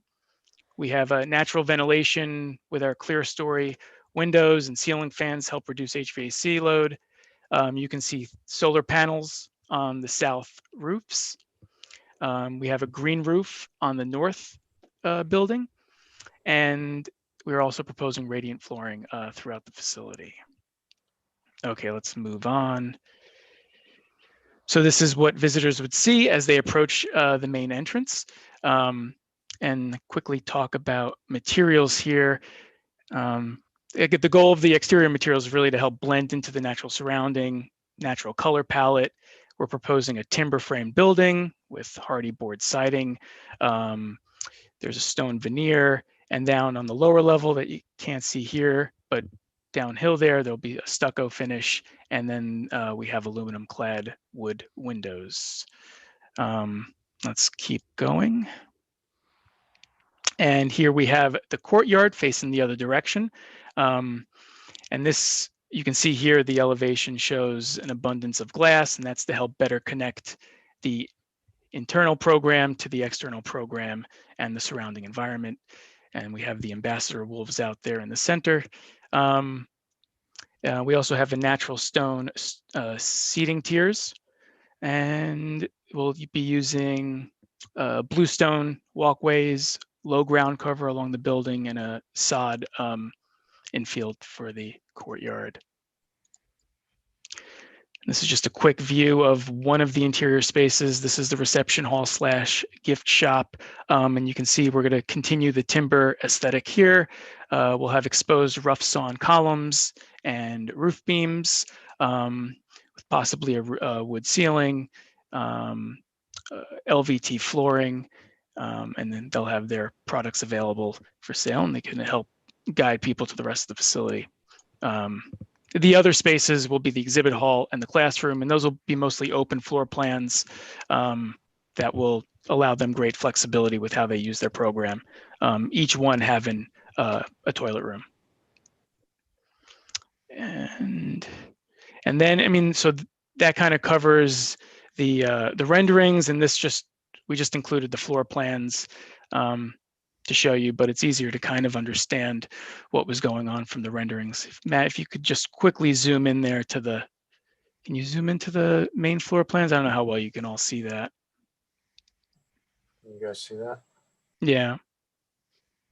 But there you can see the 4 different volumes, with the reception hall across from the media lab conference, with the learning hall and the main classroom, all with doors opening onto the amphitheater, and the ability to segment the spaces internally. Okay. You want me to go to the next one, or? Yeah, let's go to the next one.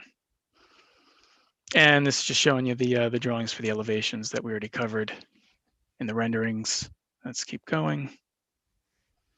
And then we have the landscape plan also provided, which just quickly on the landscape, and the overall goal was really to focus on an informal design approach and to revegetate disturbed areas with plants that are native or tolerant to the local habitat. I know the south portion of Buck Run is proposed to be planted with tall conifers as part of the SWIP design requirements. And then plantings kind of between the hillside of the southern part of the building and the parking lot, those will be kind of kept lower in height in order to keep the solar PV unobstructed. Otherwise, there's some minor plantings going around the yurts to kind of remove invasives and just plant some natives and maintain view corridors into the wolf pens for the overnight guests. And then you can just go to the next one. That sums up the architectural component of the educational pavilion. Great. Okay, did you have more to present? I think that's.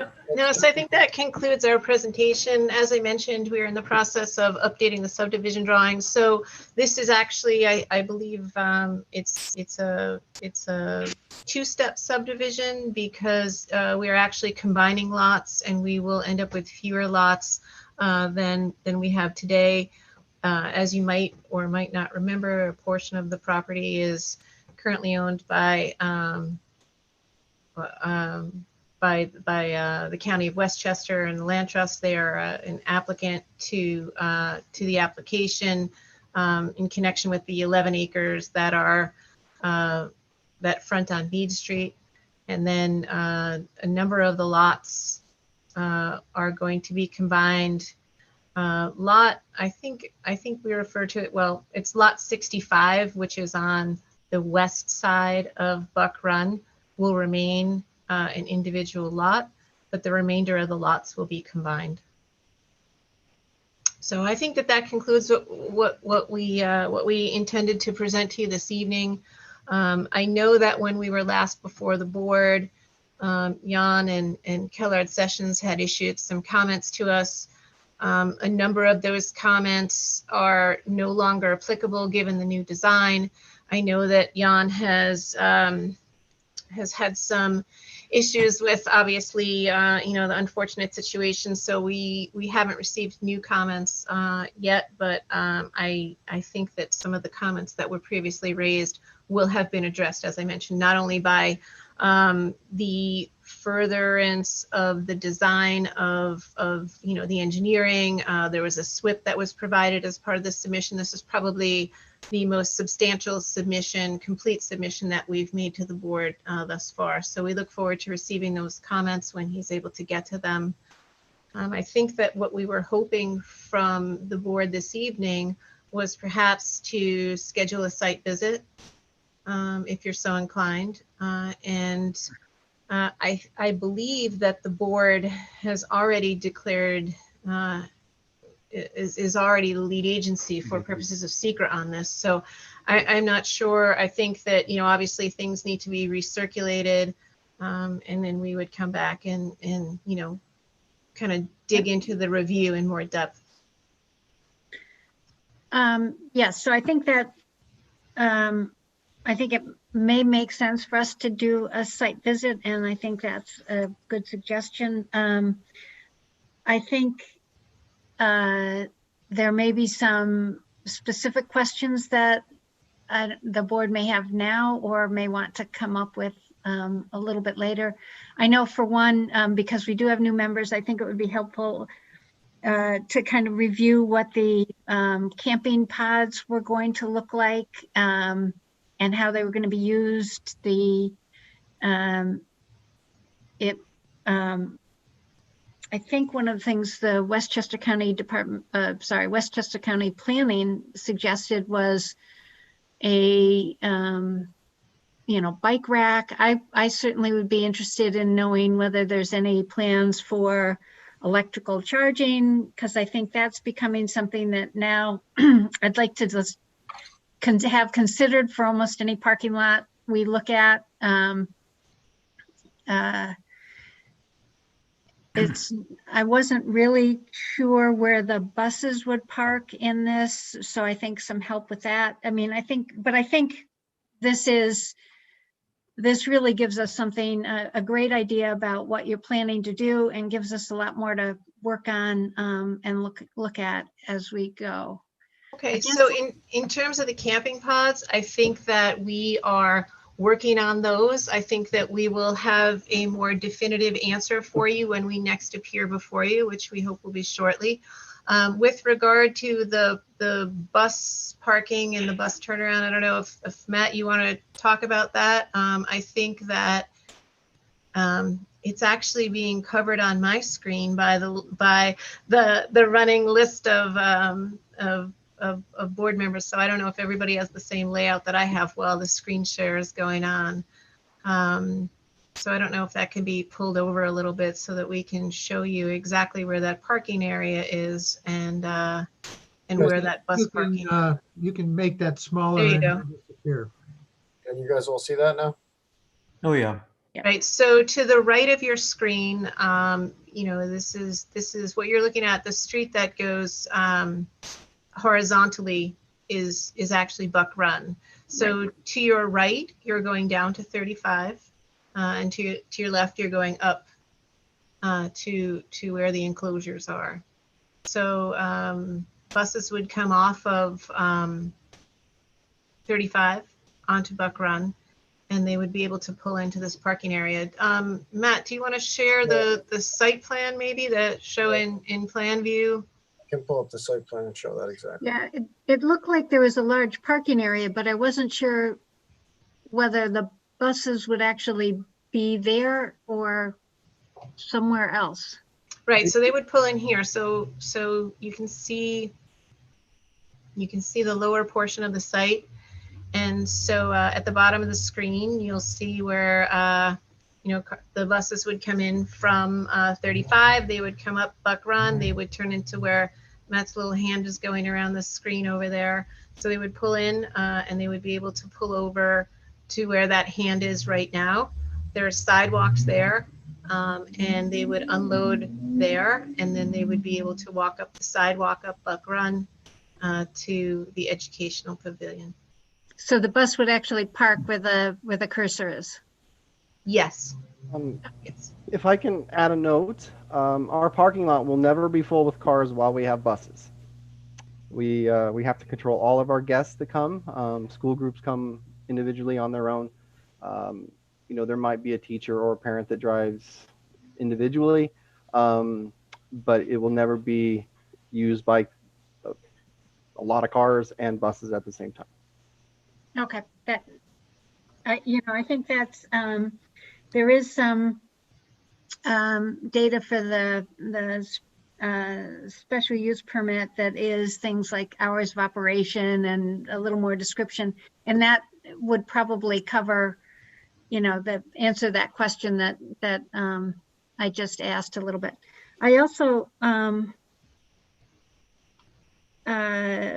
personally, as I look at it, I see that in some places you're keeping the houses, but you're getting rid of wells, but you're adding wells. So I think, you know, at some point it would be, and maybe some of this you would describe on, even if we do a site visit, that would help us understand a little bit more, help me at least understand a little bit more about what the plan, the sort of grand plan of how all these things fit in.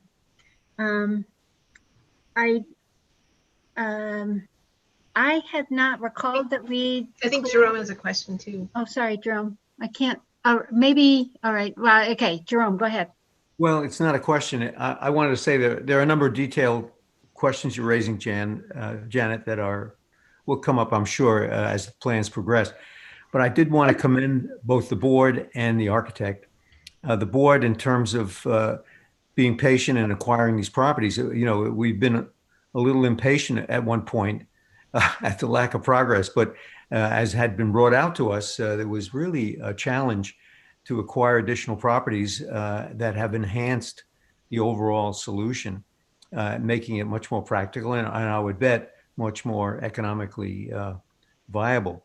But also the scale of the building and the sustainability of it is really commendable. And you know, I think it's an exciting project and look forward to further review, but really is outstanding. I agree, Jerome. This is great. Thank you very much. It has taken a long time, a lot of negotiation back and forth with neighbors. You know, and I guess good things come to those who wait. I don't want to wait any longer. But having this, I think we've been able to use the hillside or the entire site in the best way possible to minimize disturbance, to really focus on our programming with, it's still a lot of money, but it's attainable. And, you know, we are ready to go as soon as Yep. And as I mentioned, and as I mentioned earlier, this is probably the most comprehensive package we've ever submitted to you in terms of, you know, engineering and architecture, and so we are ready to go with this. Yeah. Yeah. I also have to say, in the spirit of full disclosure, I live a stone's throw to the north, slightly to the northwest on Boughton Road, and we hear the wolves, and we really appreciate the fact that they're there. I'm glad they're staying. You could probably give tours on the sustainability of the building itself. The building is beautiful. Yeah. Yes, and we are currently working with NYSERDA to try and get to a tier 3 efficiency goal of at least 20% greater than our electric code is now. We're just undertaking that, but yeah, we just started energy modeling the building. Yes, please don't take the fact that I'm asking questions as a negative. I think I really do feel like there are well, that this is a very attractive and a huge step forward, but wanted to sort of lay out at least a few of the things that I think would be something we'd want to look at.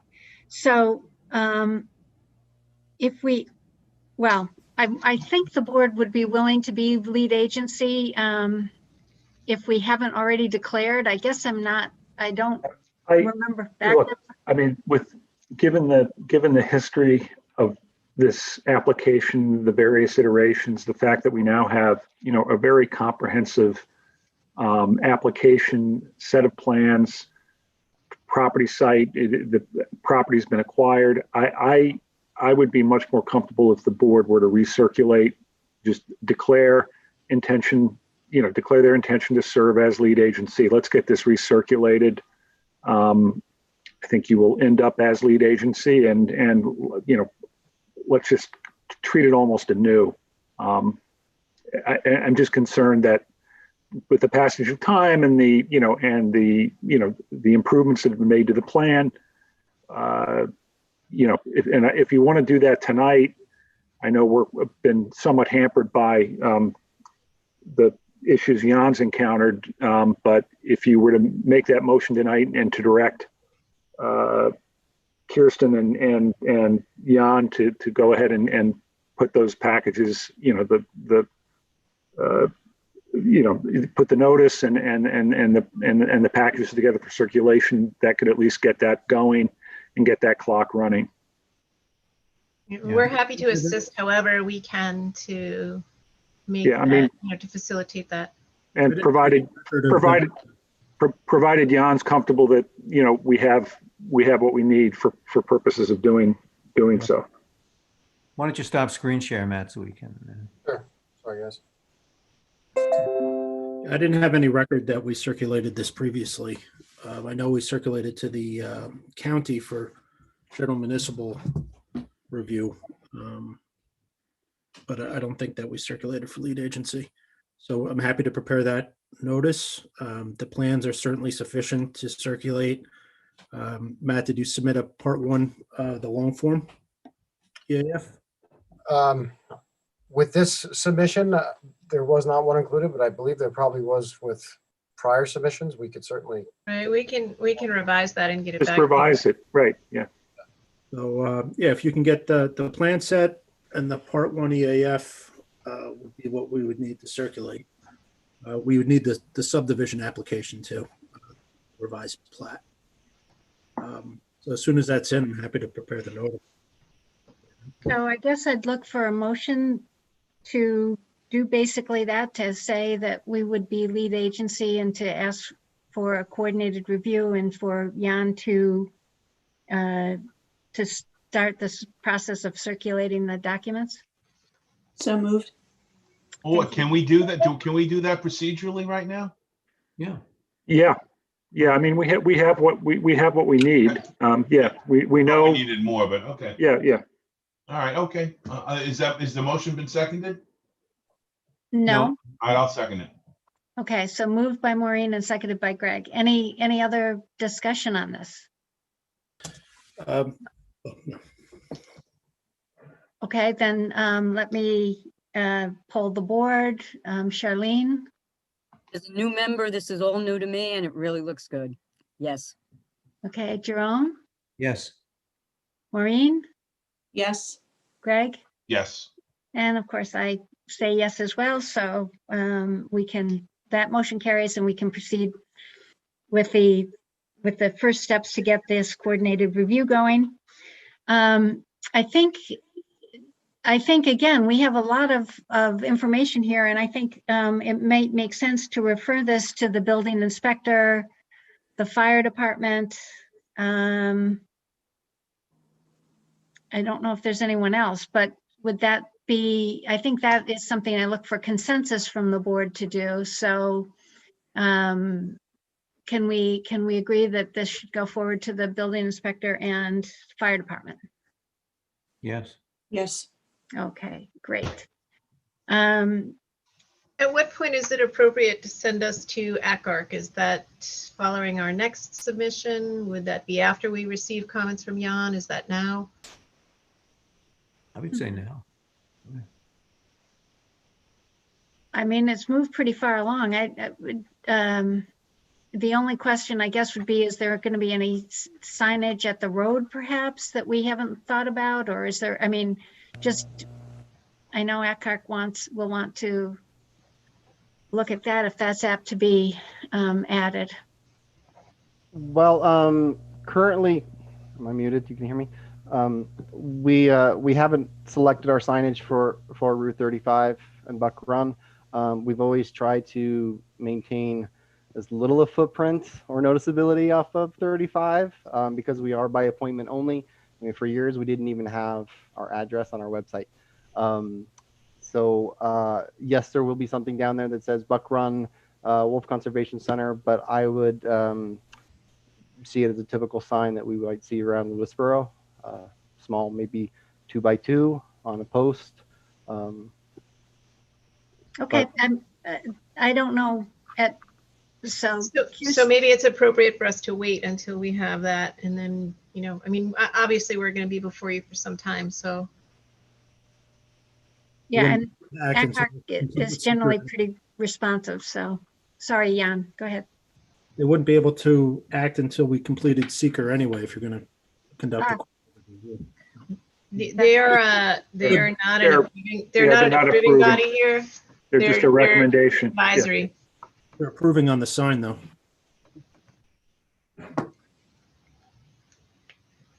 Okay, well, I think we have a little bit of time on that. Okay, site visit. I mean, this looks fabulous. I think I would get a better sense by going to the site if people agree. We, in the past, have often done that the Saturday before our next meeting, which in this case would be, I believe, February 20th. Do people have an interest in going? Does that date work? I see Charlene's head nodding. Yeah, Jerome? it doesn't work for me. I'm not back till March 2nd, but I can always pop up there. I'm familiar with the site as well. Yeah, Jerome, I can take you around if you would like. Sure. I mean, I know I've been there, but I haven't looked at it with the thoughts of this redevelopment, certainly, and I think it would be helpful. Maureen or Greg, does that? You can put it down for the 20th. Yeah, I don't think that's going to work for me, but I can get up there another time. Well, if 2 of the 5 are missing, we may as well do another date then. Yeah, but so for Jerome, that would move it out a month, and I'd. Well, hold on. Can we do it on the 13th? Are you around on the 13th, Jerome? No, I'm back March 2nd. No, when are you leaving? Oh, you're back. You're on this current sojourn that you're on. You're still going to be out. Yeah, I'm there now, and I come back on. I come back on. Whatever's fine. Whatever's fine. Well, Maureen, does the 13th work for you? I'm going to have to get back to you on that. Okay. Well, then maybe what we should do, I mean, if we could only predict when it's going to snow, we could say the 13th, and then if it snows, we'll go the 20th or something, and that way maybe you can make it at least. So how's that, the 13th? Yeah, or Maureen and I can go with whoever, was it Spencer or Matt volunteered? It's okay for me. We are happy to accommodate you however is best for you. Okay. All right, so Kirsten, if you could also not only document it, but remember to remind us on that we will be going on the 13th. John, of course, the CAC is welcome to have a rep there as well. Yeah, I think there'll probably be 1 or 2. What time are we going to pick? So 9 a.m.? Sure. Okay. And so I was just about to mention, and I didn't see John until this moment, that we met with the CAC last week and we got very positive feedback from them as well. So with my last name, how could I not? How's your howling? Yeah. Let's see. Well, I think this is great. Is there anything else that we need to do tonight? I think so. Judge, Jan, I think. No, and I would just place it on the February agenda. Great. Yeah. Okay, then we'll plan to see you in February and see how that goes. Great, thank you. Thank you very much. We appreciate it. I'm great. It's great that you're back. I mean, I'm. No one's happier than me. Great. It's been a long time. Thank you very much. Thank you, and thank you Thank again you. for the accommodation this evening. I very much appreciate it. Yeah. Oh, glad you could join us. Now I'm headed to Greenberg, and I'm not even kidding. So good night. Good night. Nice meeting everyone. Good luck. Good night. Good night. Seems like everybody's doing Tuesdays. All right. So the next thing on the agenda is the first wetland violation that we have is the Coleman residence, and I So, don't. yeah, if I may, Janet, the Coolmans are represented by Michael Sirignano. I spoke with Michael this afternoon. This is it's a wetland violation with an accompanied permit that is, and Jan can jump in, is basically ready for sign off. There's just some additional information and materials that need to be provided by the owners to Jan so that can happen. Michael has said that work is completed and that should be in Keller's office within the next few days.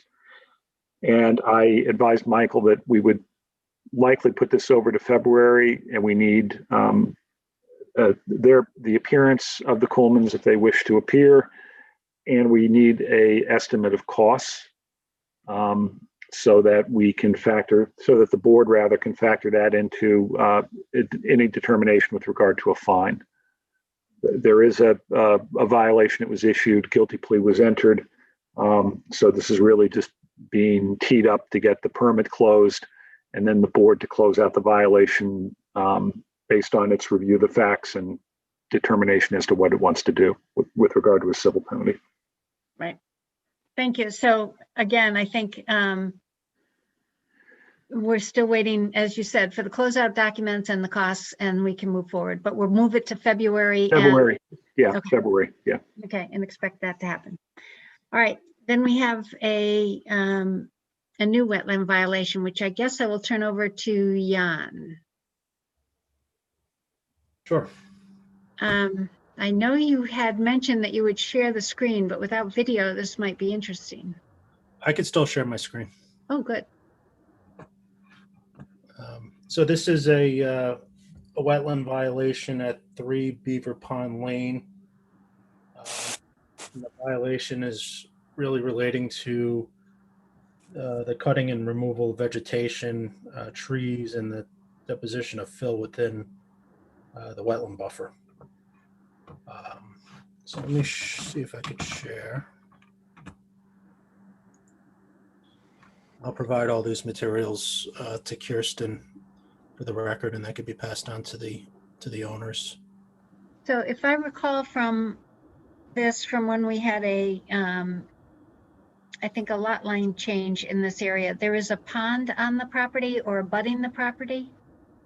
Yeah, hang on, let me just bring it up. Yep.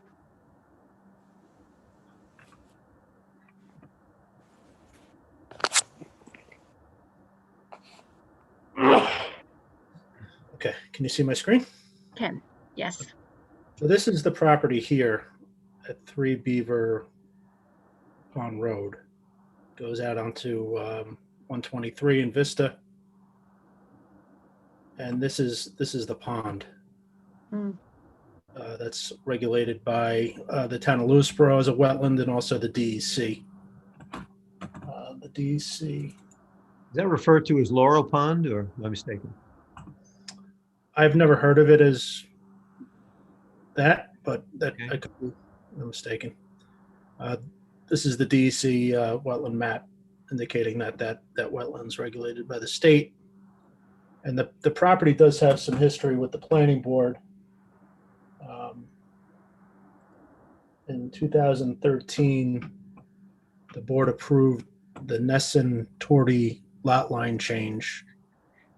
This is the house here in 3 Beaver Pond, and this was Nesson, which contained a multifamily residence, which had a failing septic system. And this proposal included the conveyance of land from then Torty to Nesson that would allow them to remediate their septic. Right. The lot line change was approved, it was filed, it exists, but the septic remediation, I don't believe ever occurred. But as a result of this application, the wetlands were delineated. They were shown on this map, and there was a carryover restriction from the original subdivision that created this lot. This outline here, which generally follows the wetland boundary, is identified as a development restriction area. And there's a reference here to a filed map number that I pulled with the county. At the time of the original subdivision, there was a 100-foot buffer. Now we have a 150-foot buffer. So you can see that the whole backyard here and encompassing the house is going to be within, the town's 150-foot wetland buffer. I went to the county records and pulled up the original plat. This is the lot here, and this is the plat that created the development restriction. And there's a note on the plat down here that indicates that the development restriction area shown here on prohibit any clearing or building within the boundaries of said areas. So I have a couple pictures. Show you just an aerial of the property. Here's Smith Ridge Road. Here's Beaver Pond. Here's the house. You can see that it was wooded behind the house here. This looks more like a scrubby type brush. Doesn't look really forested, but this area certainly had a number of trees. And then the pond down below. Again, the wetland buffer extends up into the middle of the house, I would suspect. And then I'll just go through some pictures. This is the construction access road that they used off Beaver Pond. The house is off to the left, the pond is off to the right. At least I'm still seeing the aerial. Oh, yeah? Yeah. Huh. I don't know whether other people, sometimes my bandwidth is a little, it flashed for a second. Okay. Stand by.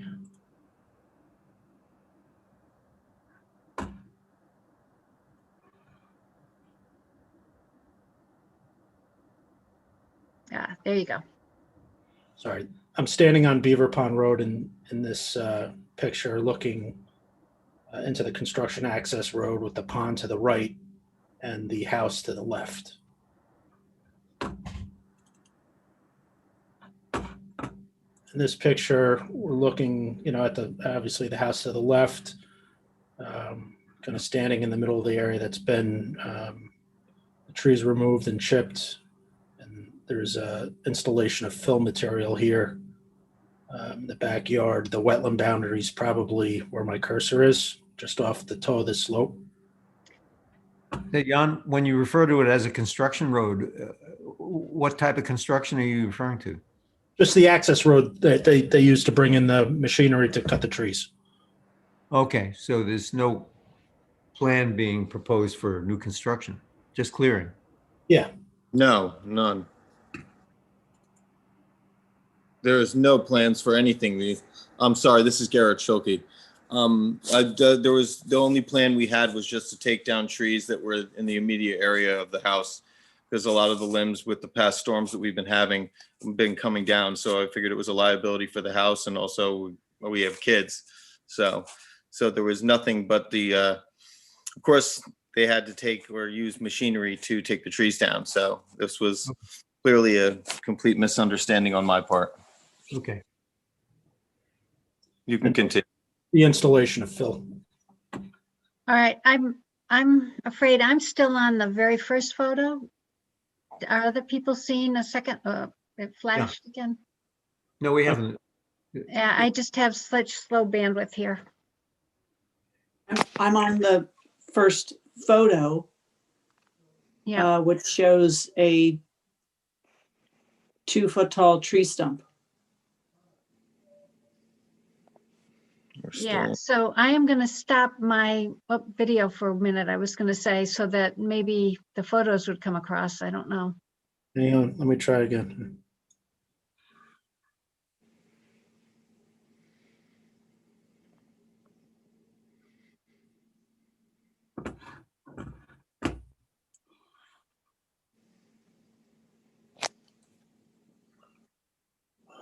Now I'm seeing something.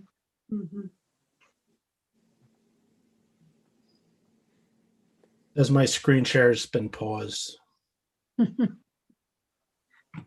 So par for the course for my computer issues as of late. So can I ask where we're going with this right now? I mean, it's good to see the extent of it, but what's the Well, next? there was tree removal and the placement of fill in the wetland buffer without a permit. So it's on before you for a violation for those matters. Right. So we need a plea and then a remediation and what? Yeah, so this is my suggestion. This is on for a first appearance tonight. It looks like we have the property owners participating this evening. We do need to discuss really two things. One is a potential plea, and certainly you have the ability to consult with an attorney and before doing so. I can, typically what the board does in these instances is if a plea is entered, there's then the property owners are encouraged to file a permit for remediation work. You work that out with Jan, which involves activity on the site to remediate and mitigate the activity in the wetland. And that permit, if filed and if approved, the permit application if filed and approved and the work done, we then return when the remedial work has been completed and the board makes a determination as to the disposition of the violation. So I think the best practical step, rather than kind of keeping the board engaged in this evening, would be for Jan and I to set up a call or a Zoom meeting with both of the property owners before the February meeting to discuss those issues. Jan, I think that's. Yeah, that's fine. I'd recommend that the board conduct a site walk.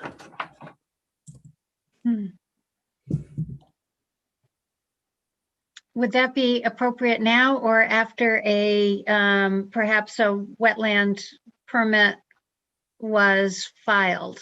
You can file the application, but I think it would be important to get planning board input before the mitigation plan is progressed. So that can be done now. Yeah, it can be. Okay. What do you think about extending after we go to the Wolf Center, going to this location? that is fine. I'm unavailable for that particular date, but I don't think I need to be there per se. I mean, you'll be able to see what's going on. It's pretty clear. Is it convenient to the homeowners? What is the date that you suggested? I'm sorry, it was February 13th. Let me see. Hold on one moment.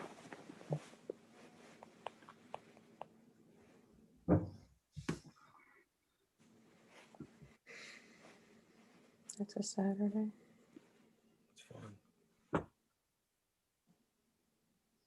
And what we would probably do is just want to come on and onto the property and see perhaps where the pond is, where the wood chips are. Or the tree removal was. Yeah, that's fine. So the wood chips are actually from the trees that were present, right adjacent to our house. We figured that we would utilize the natural Recycle them. resources and recycle.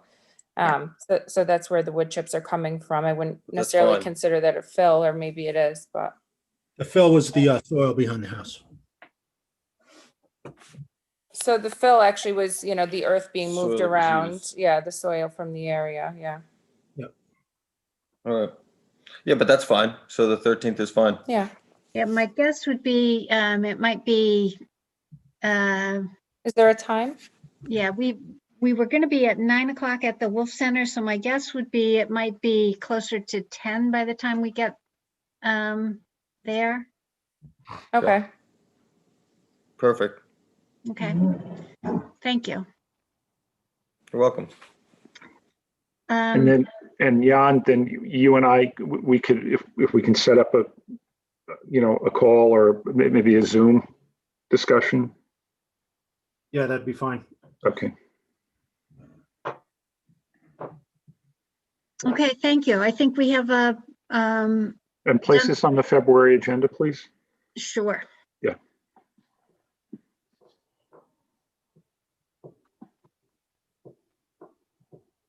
Okay. Anything else that we need to do tonight? No. Okay, great. So thank you very much, and we will see you in February at a site walk and at the meeting. Janet, just before you close this matter, can you, I had emailed Kirsten a copy of what I was going to present tonight.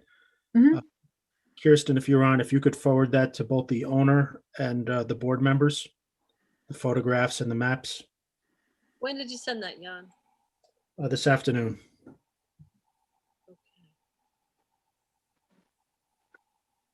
Okay, if it didn't come across, we may have to ask you to send it again, Jan. If Yeah. you would, please, because I'm not seeing it. Okay. Yeah, and of course, the contact information for the owners, I think, in order to email it to them. Okay, great. Anything else on this? Okay, the next item on our agenda is just a discussion item. It appears that the town is going to move forward with a comprehensive plan, which is a much needed update to their 1986 master plan, our master plan, the town's master plan. And they are forming a 5-member steering committee to figure out how to basically approach the creation, the management of the new comprehensive plan. And they have asked for a member of the planning board to be part of that team. And just so that everybody doesn't have to stare down at and not look at me, I will say that Charlene has wonderfully volunteered to represent us on the steering committee. So, those, I don't know that all of you know, and we haven't really discussed her background, but it is certainly, she has the experience and knowledge that I'm sure will serve us extraordinarily well on this. So first of all, thank you, Charlene. And, oh, you're muted. I also have the time. So most importantly. Yes, so I think this is great. And we now have the town has its first member of the steering committee. They have put out a public request to look for members of the public. So I think given that, it's especially pleasing that we have someone with such experience that is. If I can I call each one of you to get your ideas if that's okay, or I'll just send out an email or call me. You have my number, because I'd like to get your ideas. You've been on the planning board longer than I have, and I would like the input. Fair enough. Yeah, and again, I think a lot of this is just going to be how to set this up, how to structure the plan, and well, ideas as to that, because I don't have a history, Janet, and it seems like they've tried it before. Yeah. To get it going. So that's wonderful. Yeah, no, I think, and I appreciate the fact that you're reaching out to everybody. I think that's great. Charlene, I have some experience with economic development work. So happy to chat with you about that aspect of everything. And thank you for volunteering, because I don't like have the time. I was going to do one in Dobbs Ferry, actually. I had an RFP out, but I decided to retire before. It was just after COVID, I had it. But it sounds like fun if you like that sort of thing. Right. Yes. So thank you. So that's where we are. So I think the next thing are the minutes of our December 15th, 2020 meeting. I'd like to move that we approve them as submitted. Thank you, Jerome. Do we have a second? A second. Okay. Any discussion? All in favor? Let me poll the board again. I guess it's Jerome, Aye. Greg, Yes. Maureen, Aye. and Charlene. Just abstain from Have to that. abstain, and I do approve it, so the minutes are approved. Our next meeting date is February 23rd, 2021. I'd like to make a Jerome? motion for adjournment. Okay. So moved by Jerome, seconded by Greg. I do have one question. It's kind of an odd thing, but if Jerome's making a motion, do we mark the time as Eastern Standard Time or as Pacific Standard Time? I think it's Eastern Standard Time. I Yeah. think so. I think so, or do we have to go to Greenwich Mean just to get Yeah, everybody? yeah. You going to North Beach tonight? I'm going to bed. Oh, okay. Well, it's 7 o'clock. I know, but I'm not adjusting. Even I'm staying up till 8 o'clock these days. All right, so we have a motion and a second. So let me poll the board again. Charlene? Yes. Maureen? Aye. Jerome? Yes. And Greg? Yes. And I also. So so the meeting is adjourned at 10:01. Oh my God. And we didn't quite make your target of 8:30, Jerome, but you know, it's a goal to aspire to this year. Okay. Okay. Thank you, everybody. Okay. Thank you. Good night. Good night. Good night. Very well. Stay safe.